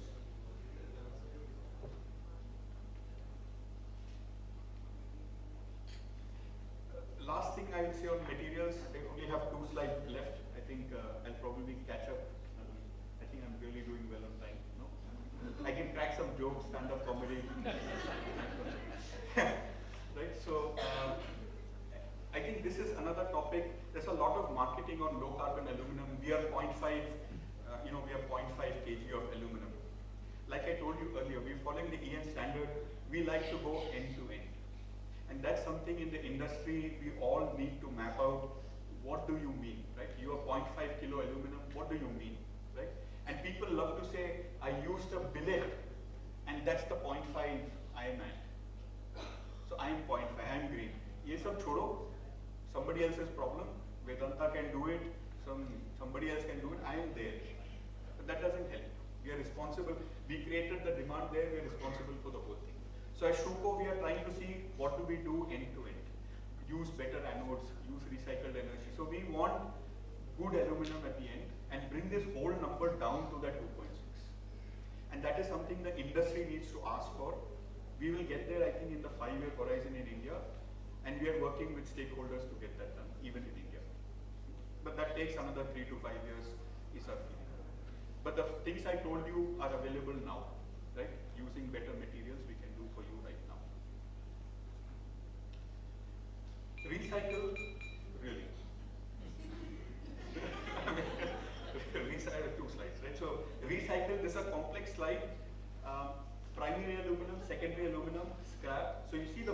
of scrap coming all the way over here into secondary aluminum and all getting eaten up by automobiles. So unless we can learn to feed ourselves, this is not going to work for building construction, right? One out of 10 people work in construction, 40% of carbon, we better learn to feed ourselves. So basically whatever scrap we produce, the auto industry eats up. So as an industry, this is a tremendous opportunity. If we can organize our scrapping business, this really helps to take that one step forward. So this is just a stick in the ground. If there is somebody here who can push this needle, that's great for all of us. So that's what we mean by recycle and design for recycle. This is a slide. I wanted to actually buy an aeroplane and come here to show you an aeroplane. So just imagine I'm holding an aeroplane. So our commercial head was supposed to come, he fell ill. He was going to buy an aeroplane and come, but I'm left here without an aeroplane. So here is a chart that I found. This is the price per kilo of an airline, of an aeroplane. Price per kilo. Everybody knows the A321, A320, Indigo, all the new high efficiency planes. So if you do an L1, they're out of business. It's 1.9, looks like dollars per kilo for the aeroplane. The average aeroplane is 1.6. So if you want an L1 aeroplane, you can take the A340 L1 aeroplane. So this is how the facade industry, kilo per square meter, whatever else, right? Kilo per building, right? But one of the non-L1 aeroplanes is one of your most efficient in terms of fuel efficiency per se. At the end of the day, that's what matters. Sustainability per revenue at the end of the day, right? So as an industry, as investors, somewhere the needle, because when the plane gets lighter, it doesn't get cheaper. But when the facade gets lighter, unfortunately, it becomes cheaper. Somewhere we need to put a brake, right? And the investor has to say, that's what I want. If you ask for peanuts, you will get monkeys. I don't have an equivalent analogy over here, but if you ask for kilos, you will get kilos. Right? So this is a shift that all of us need to make in the industry, right? And that is a message I want to leave everybody with. If we want balance, we want to leave things better for our kids, grandkids, and we want profitable growth, then all of us need to change, right? And we are here, we can do things for you tomorrow. Our stall is outside. Please come and talk to us. A great team will help. Thanks.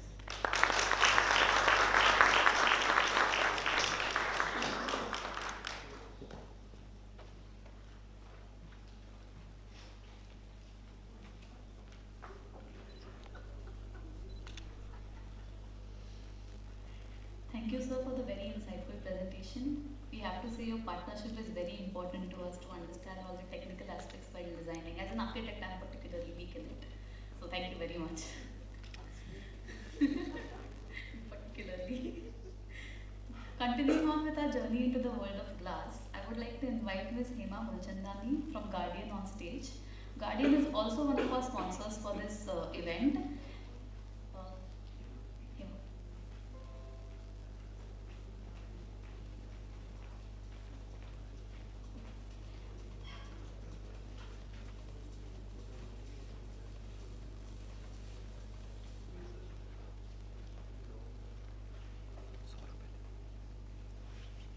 So good evening everyone, I am Hema Mulchandani, Technical Advisor at JGL, and today I will take you all through Guardian's new range of innovative products, our coating technology, and benefits for high-rise projects. But before that, let me take you through the company overview.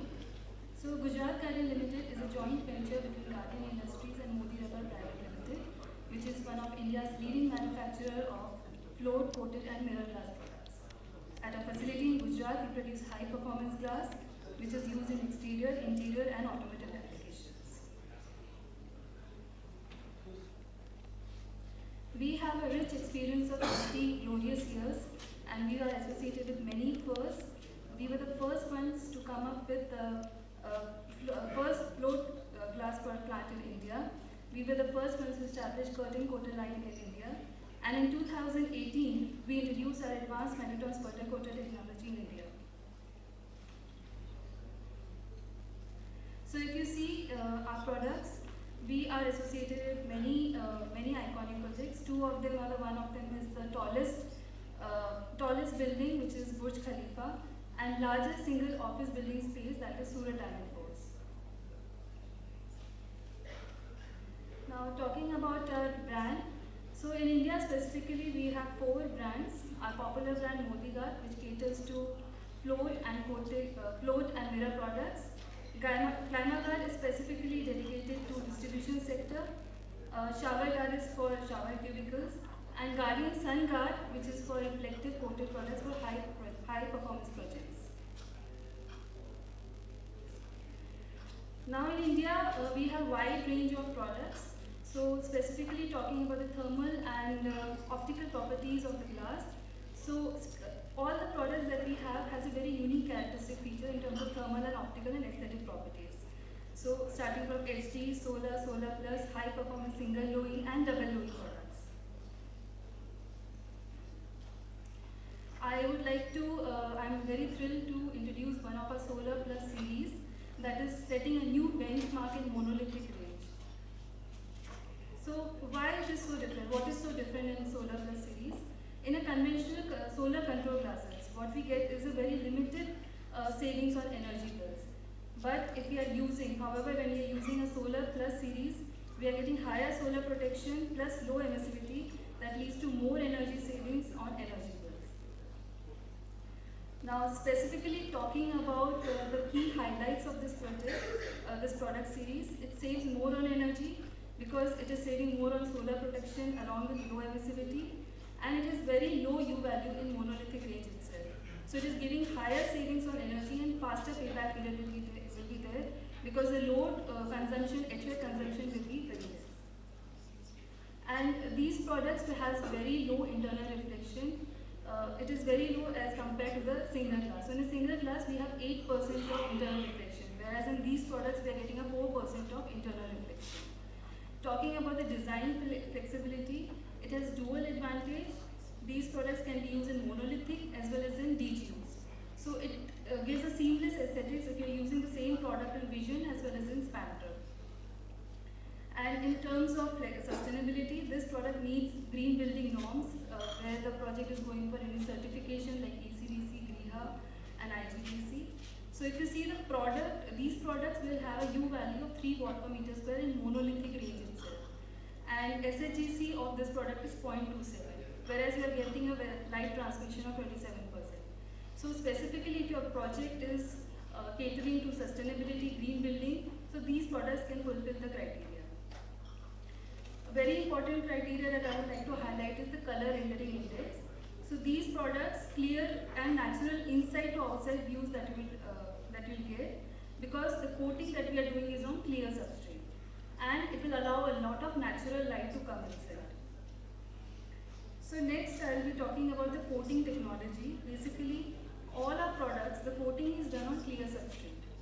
So the metal oxides are deposited on the surface of the glass, and with that you get high performance in terms of good SHGC and U value.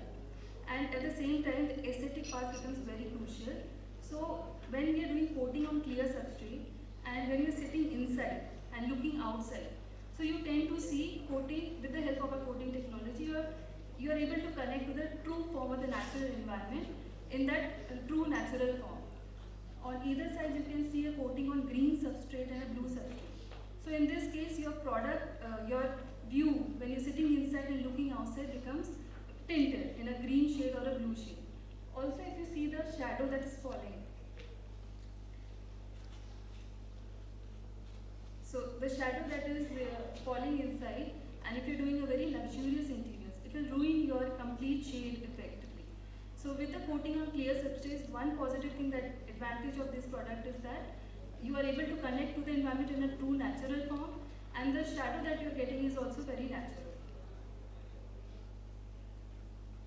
So this is the color rendering index, which is a value between 0 to 100, and more closer to 100, between 90 to 95, you will be able to see such. So this is a product that we have in our Mumbai project. Outside you are able to see a blue seamless product, and the view from inside to outside is in a true natural form. So we are able to connect to the environment in a natural form. Next, I will be talking about the Guardian glass solution for sustainable development, and I will be talking about 3 of our project case studies. So, so we have, as you all know, we have a wide range of products, and each product, as I mentioned, is specifically designed in terms of very unique performance parameters, thermally as well as optical properties. So to select one particular product for a project becomes very efficiently important. And for that we need to understand various aspects like solar insolation study, climate analysis, weather data, window to wall ratio. And after understanding these things, we try to analyze the project and come to a conclusion saying that what VLT of glass or what SAGC of glass is better for the project. So here we are trying to understand solar radiation intensity in terms of orientation and the daylight illuminance that is coming inside the building with the help of different VLT glasses.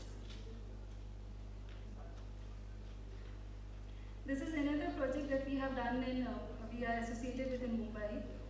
And here we are trying to see the spatial daylight autonomy. So there are various metrics and with which we try to understand which particular daylight matrix is important and how a product can be selected in terms of transmission, BLT. In this project in Hyderabad, we are also trying to understand the payback part. So as heat is coming inside the building, so we need to understand how much will be our cooling load, and for that we are trying to understand the investment cost, operational cost, and the payback analysis. From sustainable perspective, it is very important to understand the carbon emissions also. So with the product, we are trying to understand how much carbon reduction we can have if you are going with a low E or a double low E classes. So this is the entire technical advisory group working that we do at our end. And just few more slides.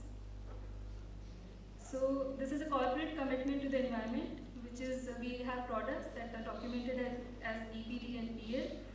Our products are also enlisted in GREEHA and Green Pro certification for any green building certification requirement. This is our pan-India footprint of projects, our associations. I'll just take you through a small presentation, small video projects where we are associated with. Before that, I'd like to conclude and thank you all for your patience, attention for this.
Hema for the wonderful presentation.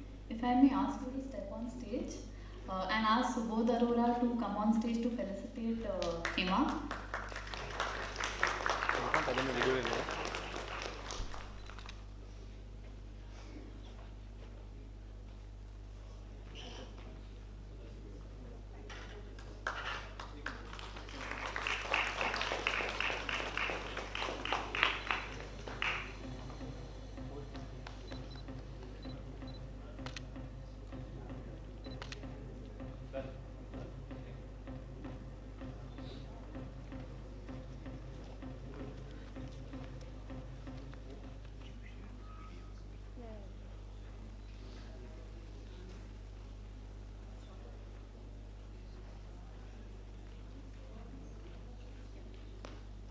So next up, we'll be starting with our panel session.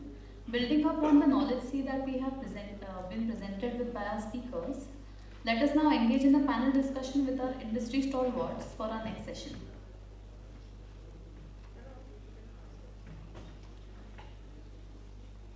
The very first panelist I would like to invite is someone very dear to me, as I have been working with him for the past 7 years.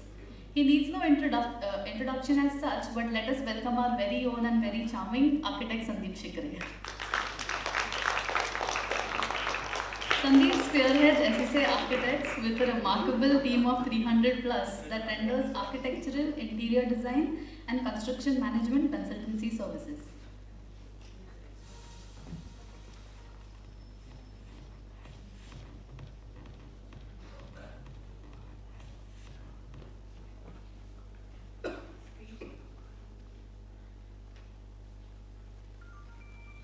He is a USGBC lead AP and has an immense passion for sustainable design. With a desire to create change, Sandeep is active on various advisory committees and is the founding member of IGBC and also the chairman of IGBC Mumbai chapter. Sandeep believes that architecture is a comprehensive approach which combines the hard skills of design and the soft skills of human connection and experience. I definitely attest to that because he has been designing with that passion for the past several years.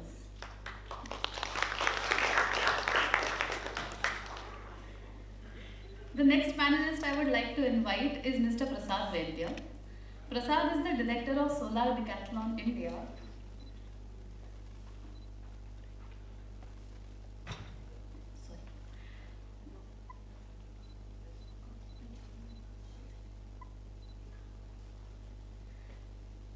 Prasad is the director of Solar Decathlon India and is a senior advisor to IIHS and AEEE. His 30-year career has been focused on sustainability and energy-conscious design projects spanning across India, US, Middle East, and Korea. His initiative of Solar Decathlon is an excellent platform which enables students from Indian institutions to learn and design live net zero projects. Solar Decathlon is now the largest net zero building challenge in the world with participation from 126 colleges partnering with 150 developers and manufacturers. Prasad is a widely published researcher with over 50 papers and has worked on energy policy and utility scale programs in the US and India. He is a lead fellow and has been an ASHRAE and USGBC faculty member. Welcome, Prasad.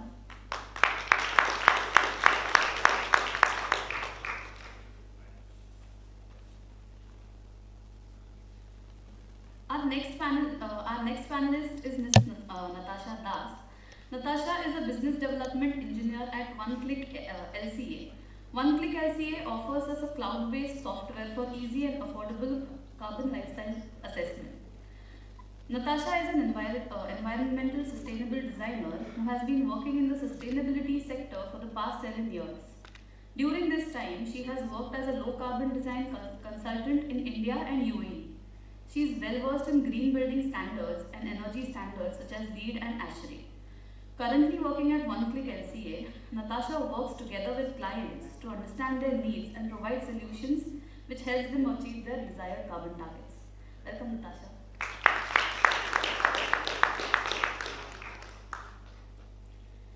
Next, I would like to welcome on stage Dr. Omkar Pawar.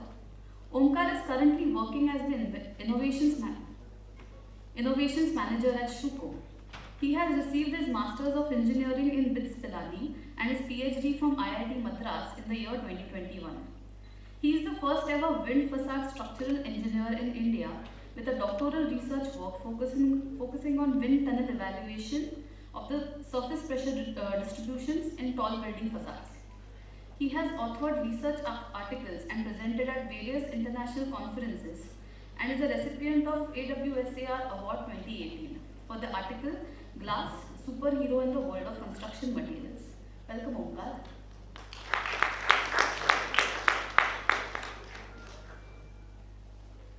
Considering the impressive lineup on stage, this evening would also need a just as impressive moderator for our engaging session. I would now like to welcome on stage architect Gautam Bhasin, who will be our curator and moderator for the evening. Please give him a big round of applause, please.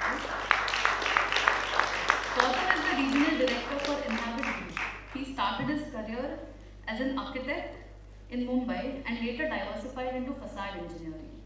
He has been since involved in the design and environmental analysis of various facade elements, from bespoke window and curtain wall systems in high-rises to complex geometry cladding applications on retail facades. Gautam has managed the facade design, procurement and installation process on projects across Asia. I'll hand over the dais to you now, Gautam. Thank you. I think one critical detail, this is the last event for the day. This is what the phase between you and dinner, you and drinks looks like. So we'll try and speed it up. Has everyone seen that feature on YouTube where you can speed it up to 1.25, 1.5? We'll try and use that today in a real life situation. Do we have that presentation up? So largely when you talk about carbon in the Indian context, you go to the clients, oh, we need to be very carbon conscious, like carbon care. Where's my cost going? What am I getting as a building at the end of the day? But what's carbon? Let's talk about it. So I think it's very essential to understand what the context of this discussion is, but also at the same time, where are we heading? And where does this all start? So this is basically in 2021, close to 2 years ago, our Prime Minister goes to Glasgow, COP26. And he said, oh, we're going to be carbon neutral by 2070, yay. Okay, what does that really mean? That literally means that the amount of carbon you're consuming, you're literally offsetting that in some form or the other, which actually makes you a carbon neutral economy. 1.4 billion people, mind you, half of them don't have employment, half of them don't have food to eat. I think we're just about half the population still under the poverty line. So I think it's a really big ask from an economy like ours. But since he's given as a target, there's also what the Prime Minister loves doing is that they like giving certain breakdown of what they call as a 5-pronged approach. Panchamrit is what he called it. So essentially what we're looking at is turning to renewable energy to 500 gigawatts by 2030. We're currently sitting at 179 gigawatts. 50% of energy coming from renewable resources by 2030 again. We're sitting at 12.3% right now, so again, it's a big ask. Reduce carbon emissions by 1 billion tons, big number, very, very big number. And then carbon dependence of economy to reduce to 45%, again by 2030. And the last point, which is I think behind all your backs, is that we will all get to carbon neutrality by 2070. Again, big, big, big ask in all those points. But what does that mean for everybody in this room? We are driving our cars, we are going on holidays, taking flights everywhere, but what does that mean to us as professionals? Is this. This is Decarbon Economy by UN World Report in 2017. There's a more recent version of this, but that more or less looks the same. So we're talking about manufacturing contributing to 30%, transportation to 22%, others, which includes agriculture and agricultural-related industries, contributing to 9%. Buildings sit at close to 39%. I think I've reached an average between all your numbers, saying 35, 40, so I think we're sitting at 39 in my presentation. Out of which, building operations, because buildings live over a 40, 50-year-old, 50-year-old lives, we are contributing to more in building operations. But if you look at a 4 to 5 year lifespan that we actually spend designing and constructing a building, we are already consuming 11% of the world's carbon locking in that building. So again, I think there's some very interesting decisions to be made. very diverse approaches to be taken on how we can actually get these two numbers down, because we are 1/3 of the overall carbon consumption that we do in our daily lives. So for that, we have a prolific designer, Sandeep. We have, and I couldn't come up with a different title because our influencers mean a lot of different things these days, but I think you're a carbon influencer in a way. And we've got two technologists in Natasha and Onkar, people who actually bring technologies, bring products, bring systems into play that can actually help us get there. And with that, I think this setting the context was quite important. And with that, I think I'll start with the first question to you, Sandeep.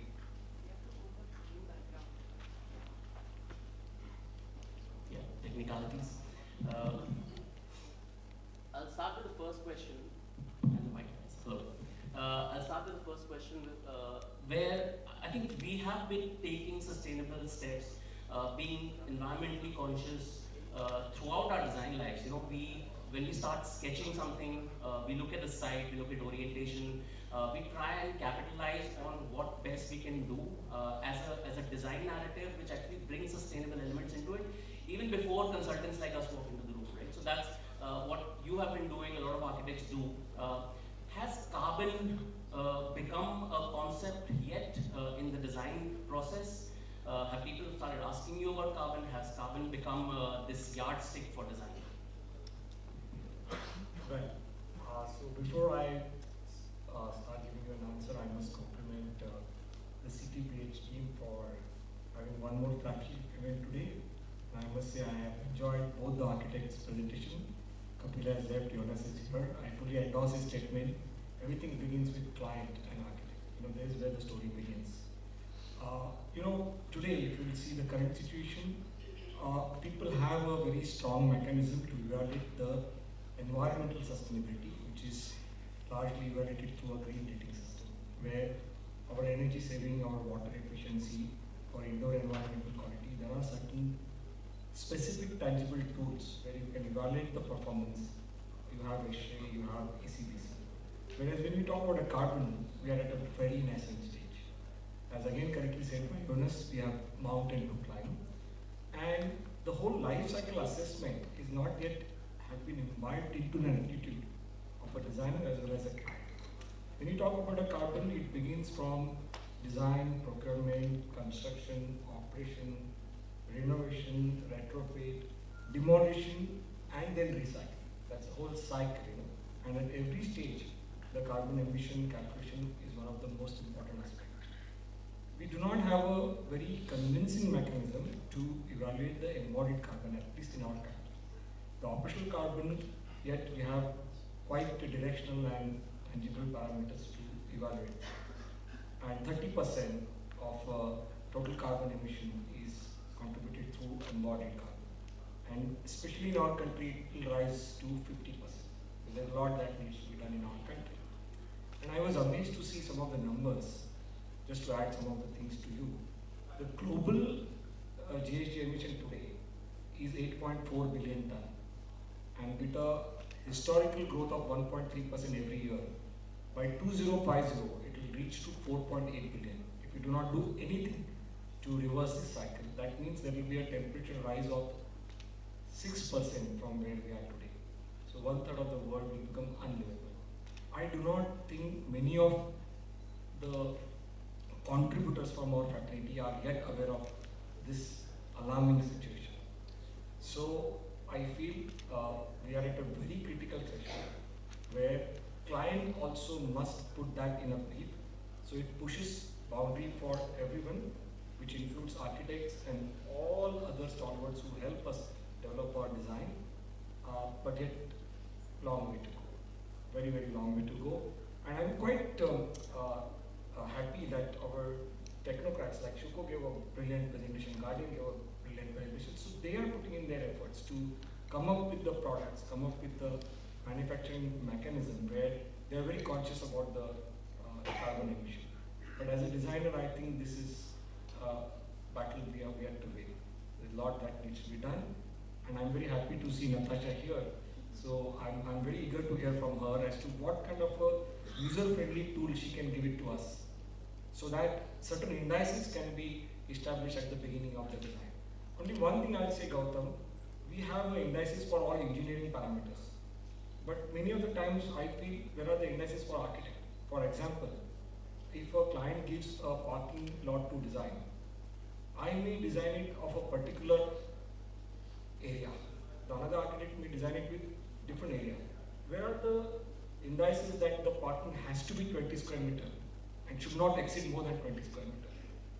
You know, many of the premises we spend a lot of time in greening the premises, but where are we actually pushing the boundaries to optimize what we are going to construct? So I think that lot needs to be done on an architectural front to develop. It's tough, it's not easy. It's done in the hospitality industry, it's done in healthcare industry, but many other, I would say, the disciplines where these indices also needs to be developed. And I think that's how we can slowly and steadily start winning this battle. Amazing. I think a great starting point there. Still baby steps, still very early days for us to talk carbon and get more serious about it. And I think developing indices or developing some kind of measurement system of standardized building components would be a great place to go, where you can even control that moving into the future. I still remember one thing that Shyam said. I think most of us wouldn't be around by 2070, so I think we can only lay foundations to where we're heading from here. I think it's the next generation that will have to really carry the baton forward. And I think I really find the work that Solarity Catalan does on that front really inspirational, especially with SDI. Prasad, where do you think, how ready is the new generation to pull this off? 2070 is a very, very ambitious target. How is your reading or reactions to the student participation or the next generation of professionals coming out of colleges? How ready are they to carry this forward? Thanks, Gautam. First of all, I'm really happy to be here on the panel, and it's the first time I've been referred to as a carbon influencer, which is really cool because I never thought of myself as that. Now I think I'm going to go back and start my social media profiles and you're welcome. So I think this Sandeep kind of talked about, we're at a nascent stage in the area of influencing carbon, doing something about it, and I think CTBUH here is doing a fantastic thing by having an event like this that is focused on decarbonization. But if you think about it, we can't continue to have events like this every year to get maybe 200 people into a room and influence them. It has to be bigger than that. The movement has to be bigger. The industry needs to change. And sometimes it's easier to make the industry change if you start with the seeds rather than when it's already a tree.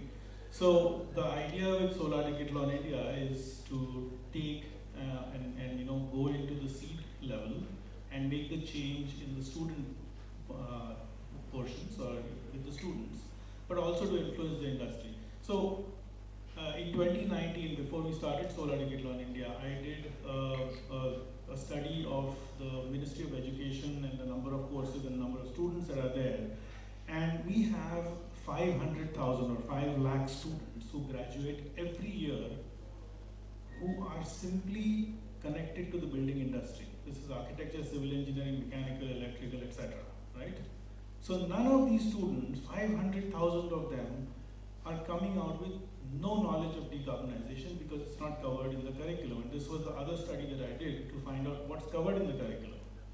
And look at the amount of loss that we have with such a huge human potential which has no idea of how to tackle climate change.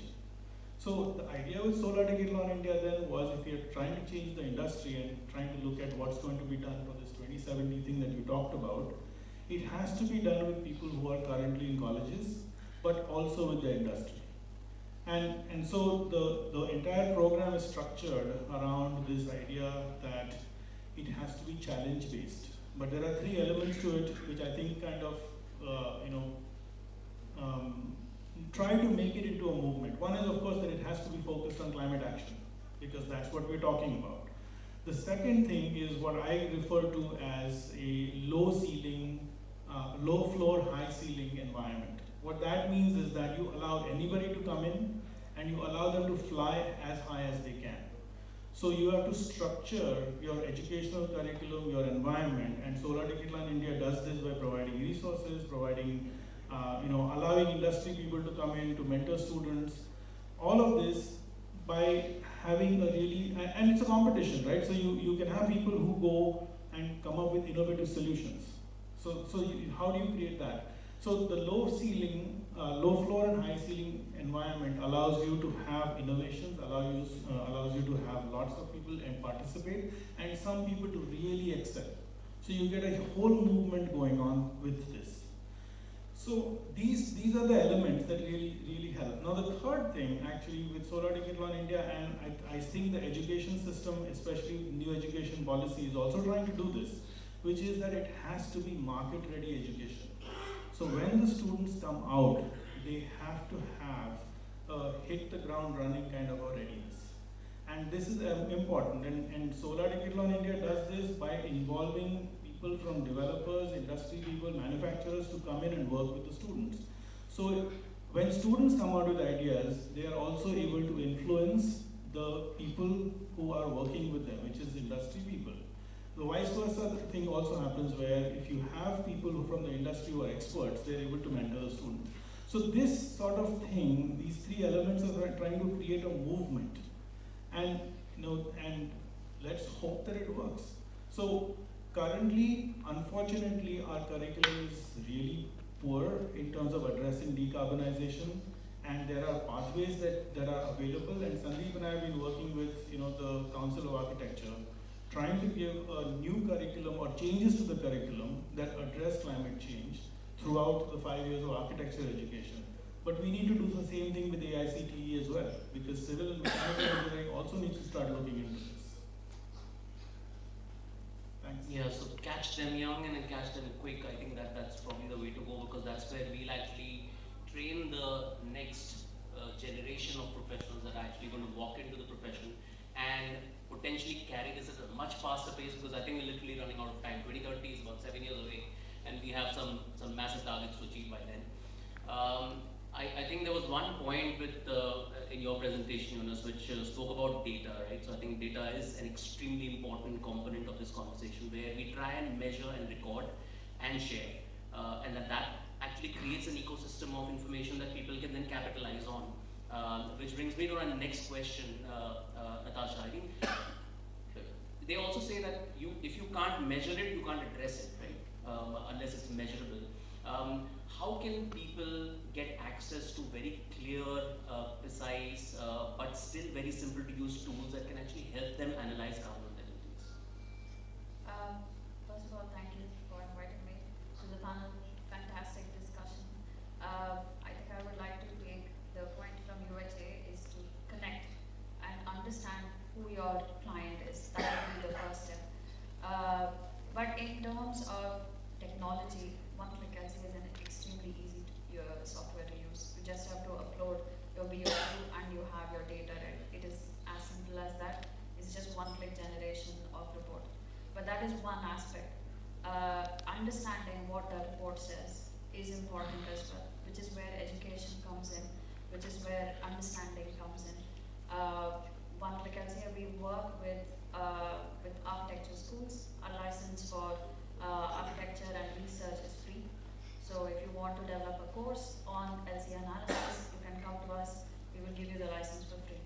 So that is one aspect. We do a lot of training programs, and I have a sort of more cheery perspective, because in our training programs, 70% of the people who attend our training programs are from India, which includes students and professionals. So even though there's a gap in the architecture education system, which companies and other like we work with IGBC, we work with GRIHA to give them trainings. So these gaps, like CTBUH is doing, we would be happy to work with CTBUH to come up with a scheme, with the training scheme as well. But I think these are all sort of ancillary things that can be done in order to fill up that gap. But I feel there is an awareness, yes, long way to go, that's all true. but it's definitely a starting point. That's what I would say. Yeah, I think we have now covered a designer's perspective. We've almost fixed and figured out how the future is going to be ready. With the student generation, we've now figured out what could be easy to use tools. I think where we often slip up is when we go to build things. Yes, we have great analysis, engineering, everything is drawn up. Next question to you, Omkar. I mean, okay, we would love to go to shoot on day one, but yeah, often doesn't happen. But what can we do so that you don't have to do all the hard analysis that we saw examples of? What can we get right from day one as designers, as sort of key influencers in the decision-making process, so we can start with a leaner solution on the carbon front? I would like to say by saying that, first of all, thank you for inviting me and having me here. When we see the carbon as a whole thing, we have to see, we can split it in two parts, say, operational and embodied. So operational ke liye, we already have reached a manageable level, I would say, because of the efficient sun shading design which architects do with the tested and tested systems which are there for high water tightness, air tightness. So we have reached a manageable level at that particular perspective. But now is the time to also focus on the embodied part. So embodied part means what we can do or what we can have. So here we can have two parts. One is we can aspire for things which we can do and which we can do currently. So in aspirational part, I would like to say that we have things like shifting or moving towards the renewable energy. So we can use more of, today most of our smelters use coal as their primary energy source. But as the Panchamrit, what you mentioned, we are shifting to 50% of renewable energy by 2030. So in line with that, we have to use renewable energy, which we should aspire for. Second is use of more recyclable material, so that can be one aspect to reduce the embodied carbon.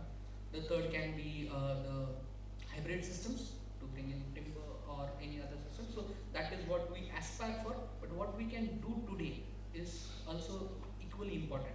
In that aspect, I would like to say is to bring on more computational horsepower, as Shyam mentioned, by just changing the size of the facade panel, we can bring in 40% of reduction on the embodied carbon. From 700 to we go to 300. It's equally like shifting from one way slab to two way slab. That is only the key difference what is happening there. So we can bring 40% of embodied carbon down in that particular case. So so that is on to the aspect on bringing in higher computational horsepower, and also we can go on the perspective of bringing something on to the aspect of new technologies or new design thinkings, like design for disassembly, design for recycling, and I would say the data which is required. Currently, the main challenge is we don't know exactly where is the next generation के लिए या next buildings के लिए material available. So can we think of tomorrow's building as today's building as tomorrow's raw material? So that is not dealt anywhere. So doing in something in that direction. One step I would say that Shupa has already taken in that direction is having an IOF tag, which we know the volume of where your tomorrow's material will be available. So urban mining for future is the thing which we can do to reduce the embodied carbon. So this is what we can do in that direction, I would like to say, to reduce the carbon. Amazing. So I think we need to keep our carbon hats on all the time and then keep approaching lean fat-free design as much as possible since we put the pen to paper. Next question is largely to both of you. To a person who influences students in the right direction, I'm sorry, I keep using that term for the evening, and to a potential employer who absorbs that student outtake from colleges. I haven't been able to figure out this answer to this question myself, but I'll put it up on the stage anyways. Where do the skill gaps lie? Where do you find people missing that the magic sauce which can actually actually make these things work, where they can actually hit the ground running? Well, so all of us here today we agree that collectively we are at an nascent stage when we talk about the carbon neutrality. So like very rightly said by Prasad, we have to begin this journey with the young minds. And actually a lot of compliments to Prasad, because when he read the NEP, the new education policy of our nation, he could see there is complete absence on a climate change studies in that. So that's how we actually connected with each other. And then we spoke with Council of Architecture, and we said it's one of the most important critical subject, and we have to introduce that at the undergraduate level and also in a mandatory course. So that's the first step, where the students are at a student age, may it be architecture or engineering students or many other students who are influencing the construction industry. So that awareness has to be built, that awareness has to be spread. And then when you come into an actual practice, a lot of awareness programs, a lot of collaborative, collective efforts that we need to do. Most importantly, we need to collect our own carbon numbers. We do not have, we do not have a sufficient data. So we need to create probably open source research and development portal where everyone is allowed to contribute their thoughts and their strengths. And slowly and steadily we will be able to have a mechanism to have our own carbon numbers, because our numbers will change from what numbers are there in other countries and other places all over the world. So a lot of capacity building, a lot of awareness programs. So the industry players will also have to step in to give that exposure to the influencers and the young minds and everyone. So it's a mission that has to be developed collectively, and especially when you go into an operational carbon, a lot needs to be done on a renewable energy, because there we have at least have a direction as to how do we offset. So I'll tell you an interesting story. There is no net zero carbon mechanism yet established in the world. Okay, so people are struggling to even come up with the indices or a philosophy which will be accepted by everybody. So we were debating at Indian Green Building Council to get the net zero carbon rating system. So we said, okay, how do we start? So we said, okay, whatever operational credit or operational carbon any built environment will produce, they have to offset that fully. And then there will be a number given to the embodied carbon, which will be accepted by everybody. So those built environments who will build that particular building within that number, like it is already there in some of the other countries, and those buildings who will offset 100% operational carbon would be called as a net zero carbon. Now this is again debatable. Would you agree why the embodied carbon should be exempted at one go? So me and Prasad were debating, and he said if you come up with this system, people will retaliate saying that not acceptable. So there has to be some delta for that embodied carbon which you have already incurred to be offsetted towards the life cycle of the building analysis. See, so these all things are at nascent stage, a lot of interaction, a lot of debate, and few experiments will have to be done. And then I'm sure, I remember 15 years back when the sustainable approach came in picture, we had USGBC rating system, then we developed Indian Green Building rating system, GRIHA came, and so many others are coming. Similarly down the line, but we don't have time with us now. We don't have that much time, we need to do that very fast. So in a nutshell, to give a long answer short, young minds, capacity building, awareness, collective efforts, data collection, all of this will lead us to more tangible direction. So you want to add something to that? Yeah, so I'm not going to talk as an influencer, I'm also going to talk as an employer. Okay? Because I did run a practice for a number of years and I was trying to get people in, and the situation hasn't changed. So I think that there are three elements at a high level that I can say. We need people who are graduating or people who are early in practice to be able to have those skills to operate effectively towards this 2070 goal. Okay. The first is that if you can't do data-driven and evidence evidence-based design, you're going to be flying your plane without a rudder, without any dashboard, right? And Jonas, your presentation showed us that, but what you were showing with those graphs and graphics is the result of a lot of data analysis, and then how do you look at it? When the tools produce all that data, whether it's simulation or whether it's user research that you do, somebody needs to translate that data into an understandable format to be able to turn it into design action. And students have to be able to learn this, professionals have to be able to use it.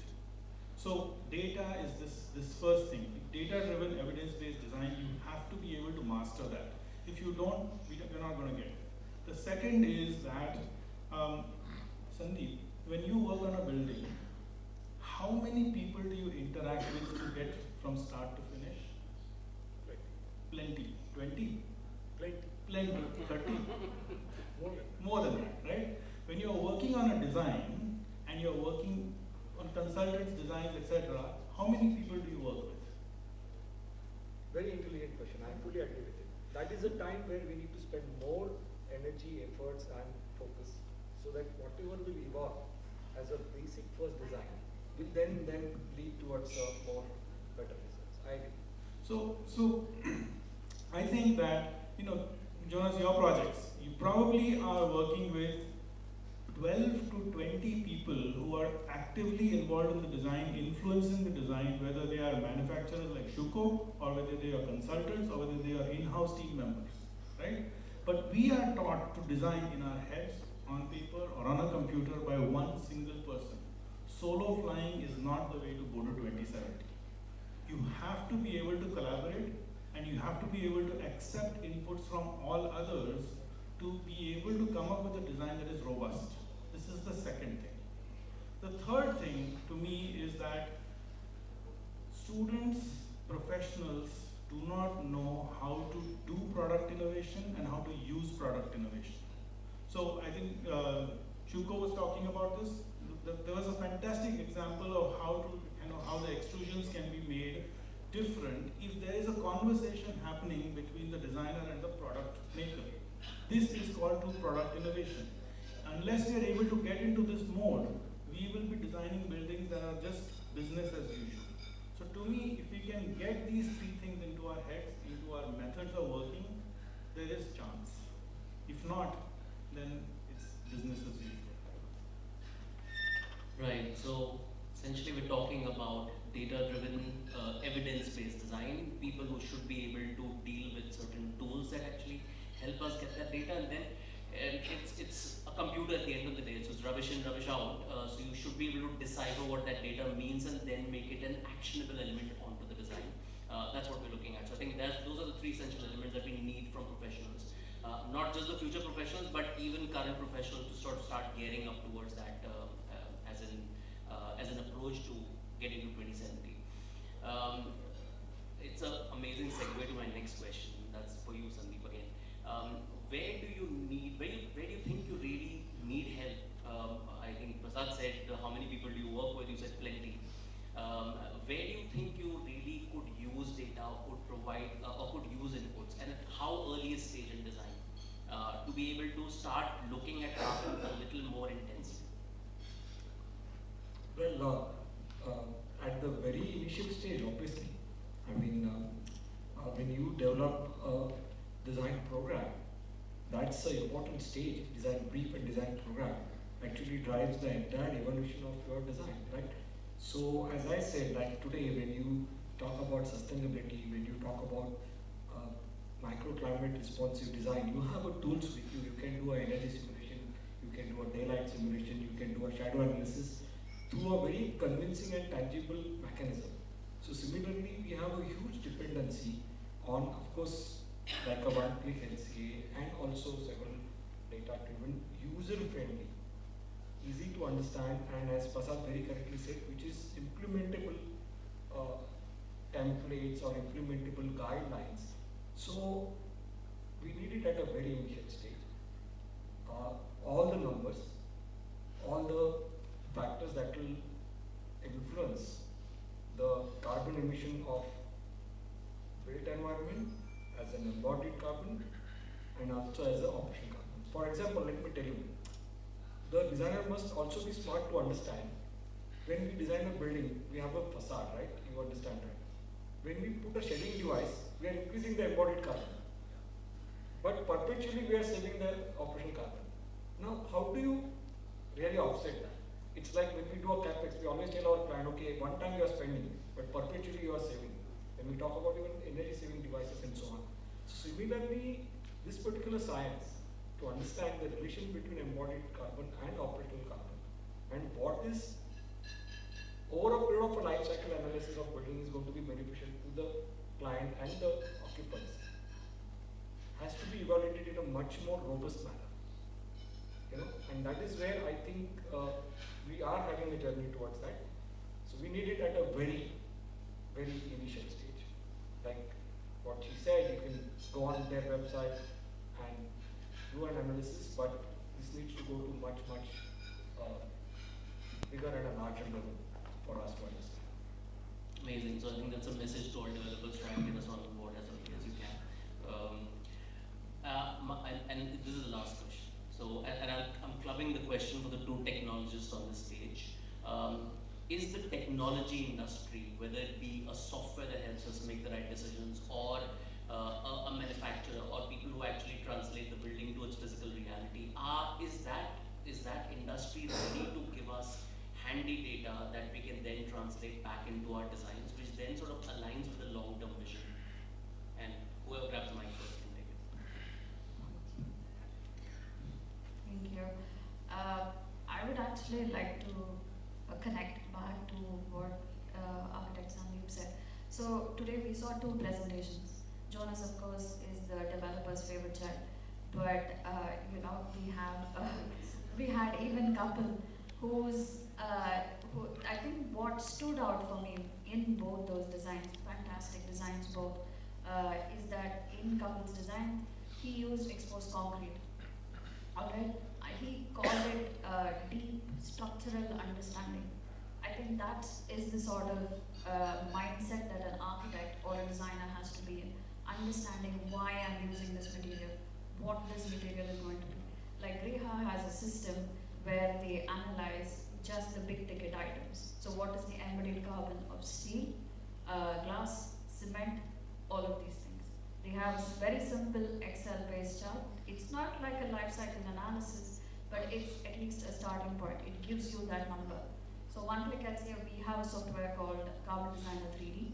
So with just the height of the building, the area of the building, and the use case of the building, just 3 entries, you can produce that carbon number. So when you have that carbon number, only then will you know that, okay, this is X, I have to bring it down X by 2. So that sort of understanding has to be developed. And understanding carbon, like in understanding like, okay, why do I have to have this finishing material?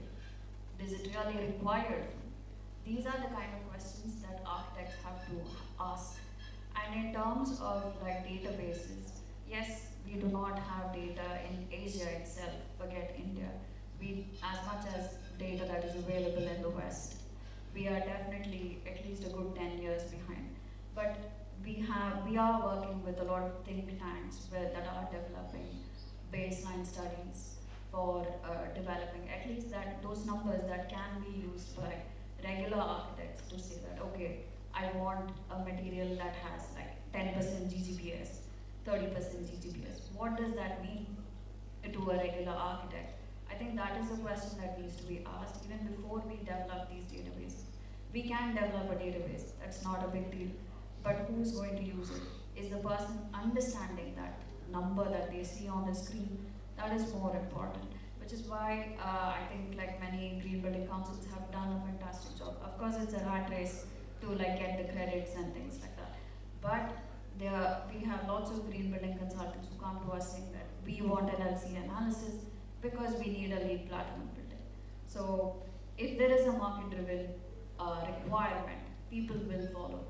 If developers say, okay, we need a LEED Platinum, LC analysis is the easiest way to get a LEED Platinum nowadays. So if the developer asks, the client will follow, and even the architect has to follow. I think it should be a market-driven approach.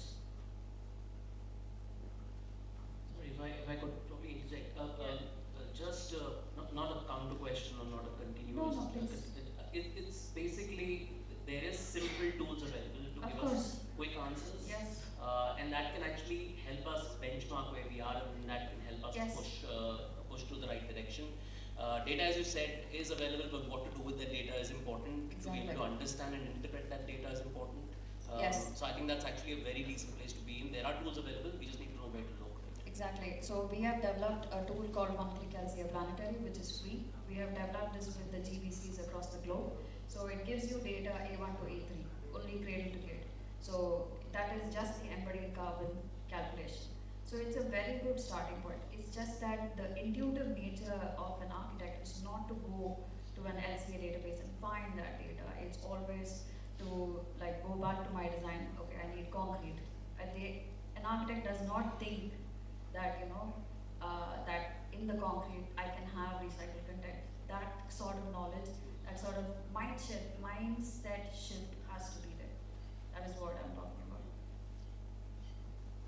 Okay. I would like to bring back or come back to the question what you asked, like how ready is the market for this particular or the material or as a system company, how ready we are.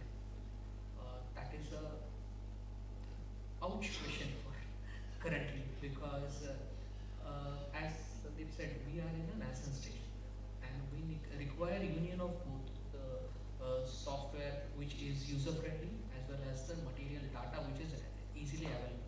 Now when we see Facade, and as especially as a system company, we are not dealing with one material. We are dealing with a lot of materials from a lot of suppliers. So that is getting that particular data, validifying it, validation, getting it validated is currently the task, if we have to say. And we are working in that direction with a couple of our smelters, extruder partners. We are working in that direction, and that is a very nascent stage, as I would like to say. But yes, there is the role where one-click solution material library will play. So that's why I'm saying it is the union. It will be bring up the solution of the question how ready we are, and hope we will be ready soon. Wonderful. Please exchange business cards and keep talking to each other. So we have some union, as you said, where we can start relying on a collaborative source rather than talking to independent people. I think we have room for questions. Anuja, as a few here. Gautam, I just add one small, very please, quick addition. please. So currently, ECBC is writing a new code, which is called ECSBC. So Energy Conservation Sustainable Building Code. And fortunately, I'm part of it. Anuja is also part of it. Vijay is here, she is also part of it. So in that, they are adding few more columns. And they're talking about material.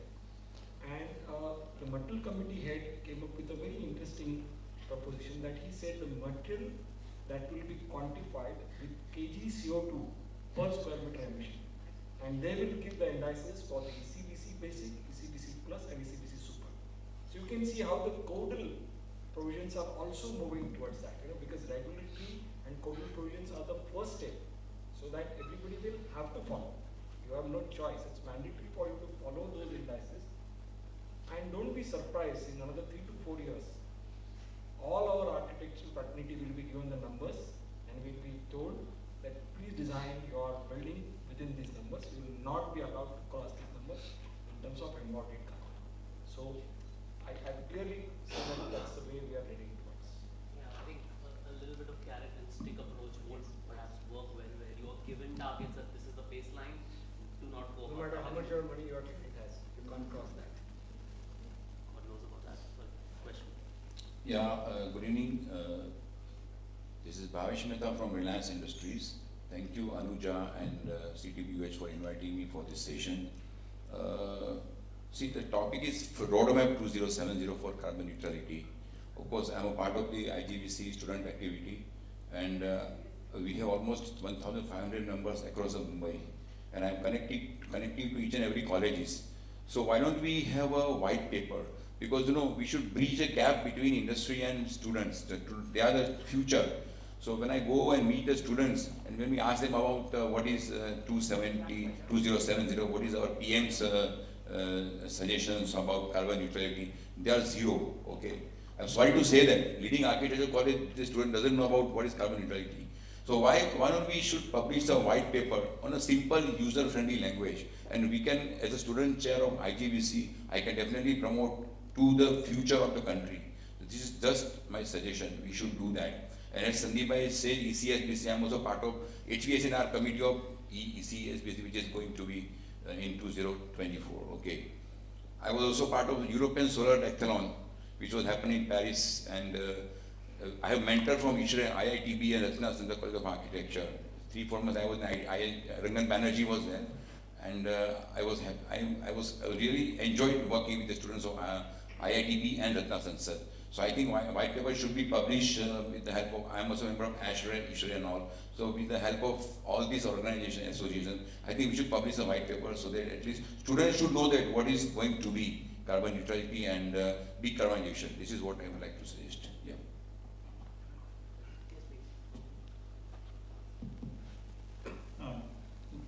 Glad to hear that you were part of the Europe Solar Decathlon. Hope you will be part of the Indian one too. Yeah. Everybody can contribute towards the journey. Very I think that your idea of publishing something is fantastic, but maybe a white paper is something that students won't read. Maybe you should make a rap video. A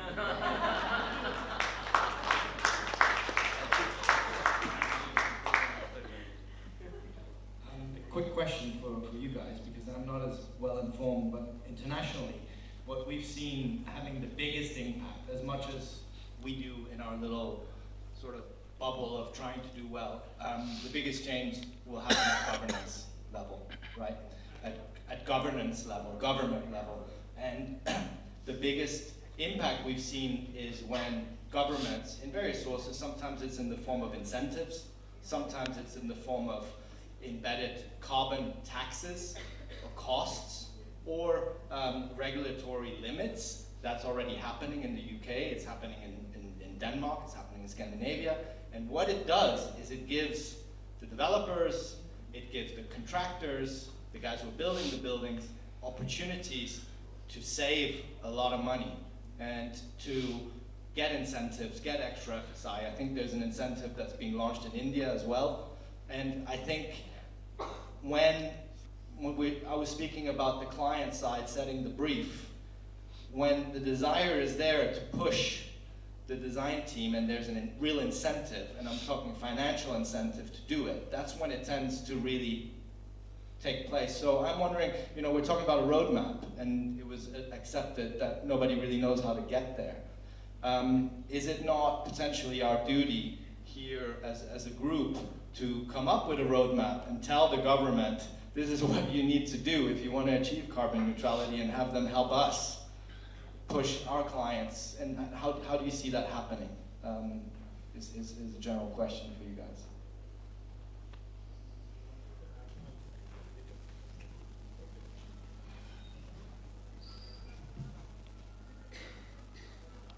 I think in terms of carbon neutrality, there is a scheme called BRSR, which is required by all developers and manufacturers. It's right now like a market-ready strategy, where you're supposed to measure in metric tons what is the waste and what you are producing. So it's a circularity concept, but it's not yet in carbon, but it does mention LCA in the document, which is very big, but it's not a carbon calculation. But in the next, I think in the next 3 years, when we have the data, or at least when the government feels that the market will be ready to produce this data, if asked, then it will shift to CO2e. That's what I feel.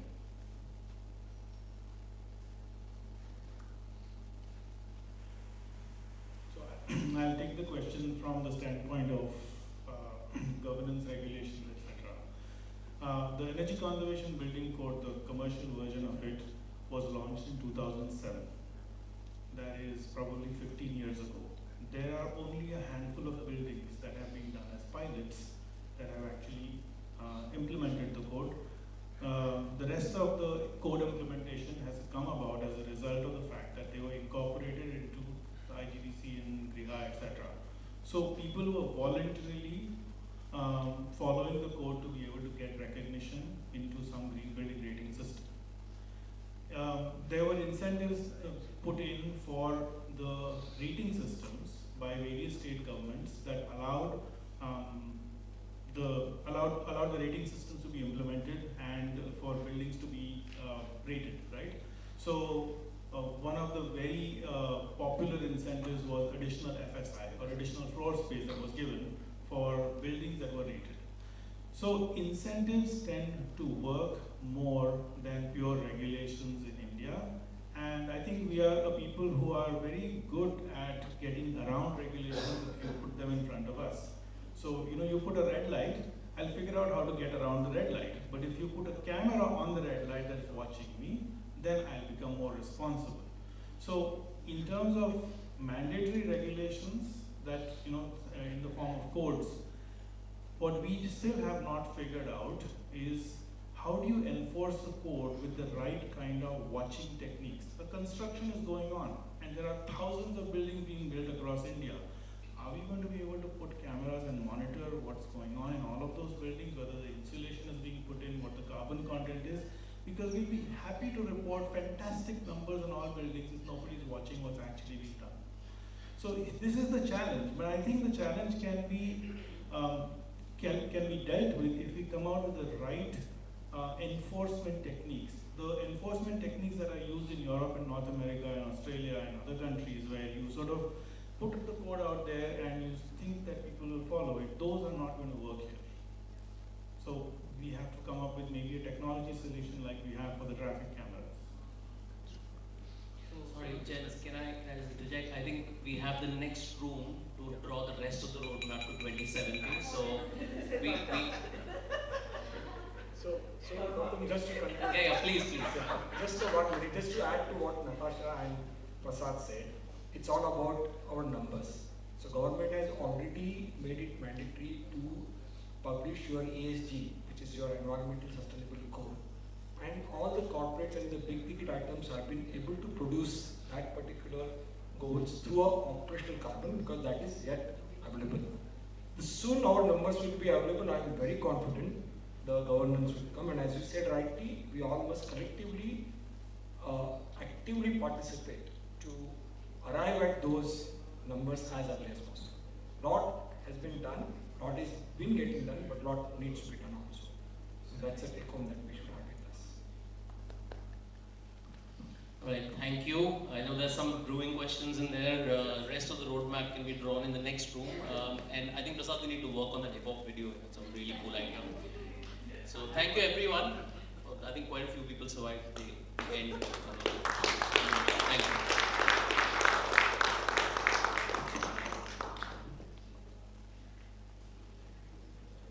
If I could just ask the speakers to stay on stage for a moment, we would like to present you with some mementos.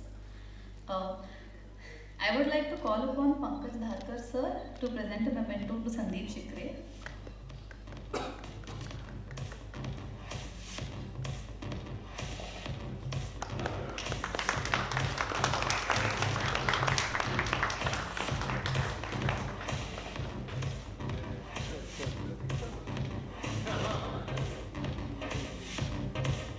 I would like to invite Nikhil Sangvi to present a memento to Prasad Vaidya.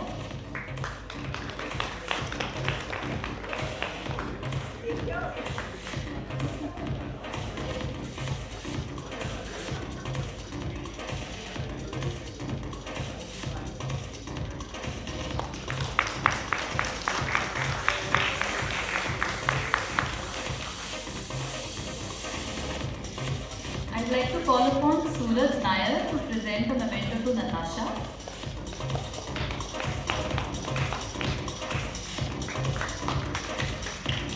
Please give them a big round of applause, please. I know everyone is hungry.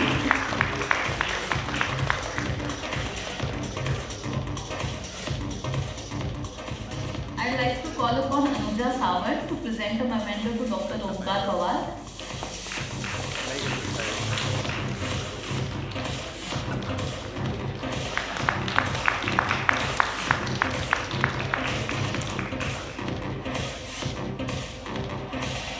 I'd like to call upon Suhas Deshpande sir to present a memento to Gautam Bhasin. Thank you sir for an amazing moderation and curation of this session.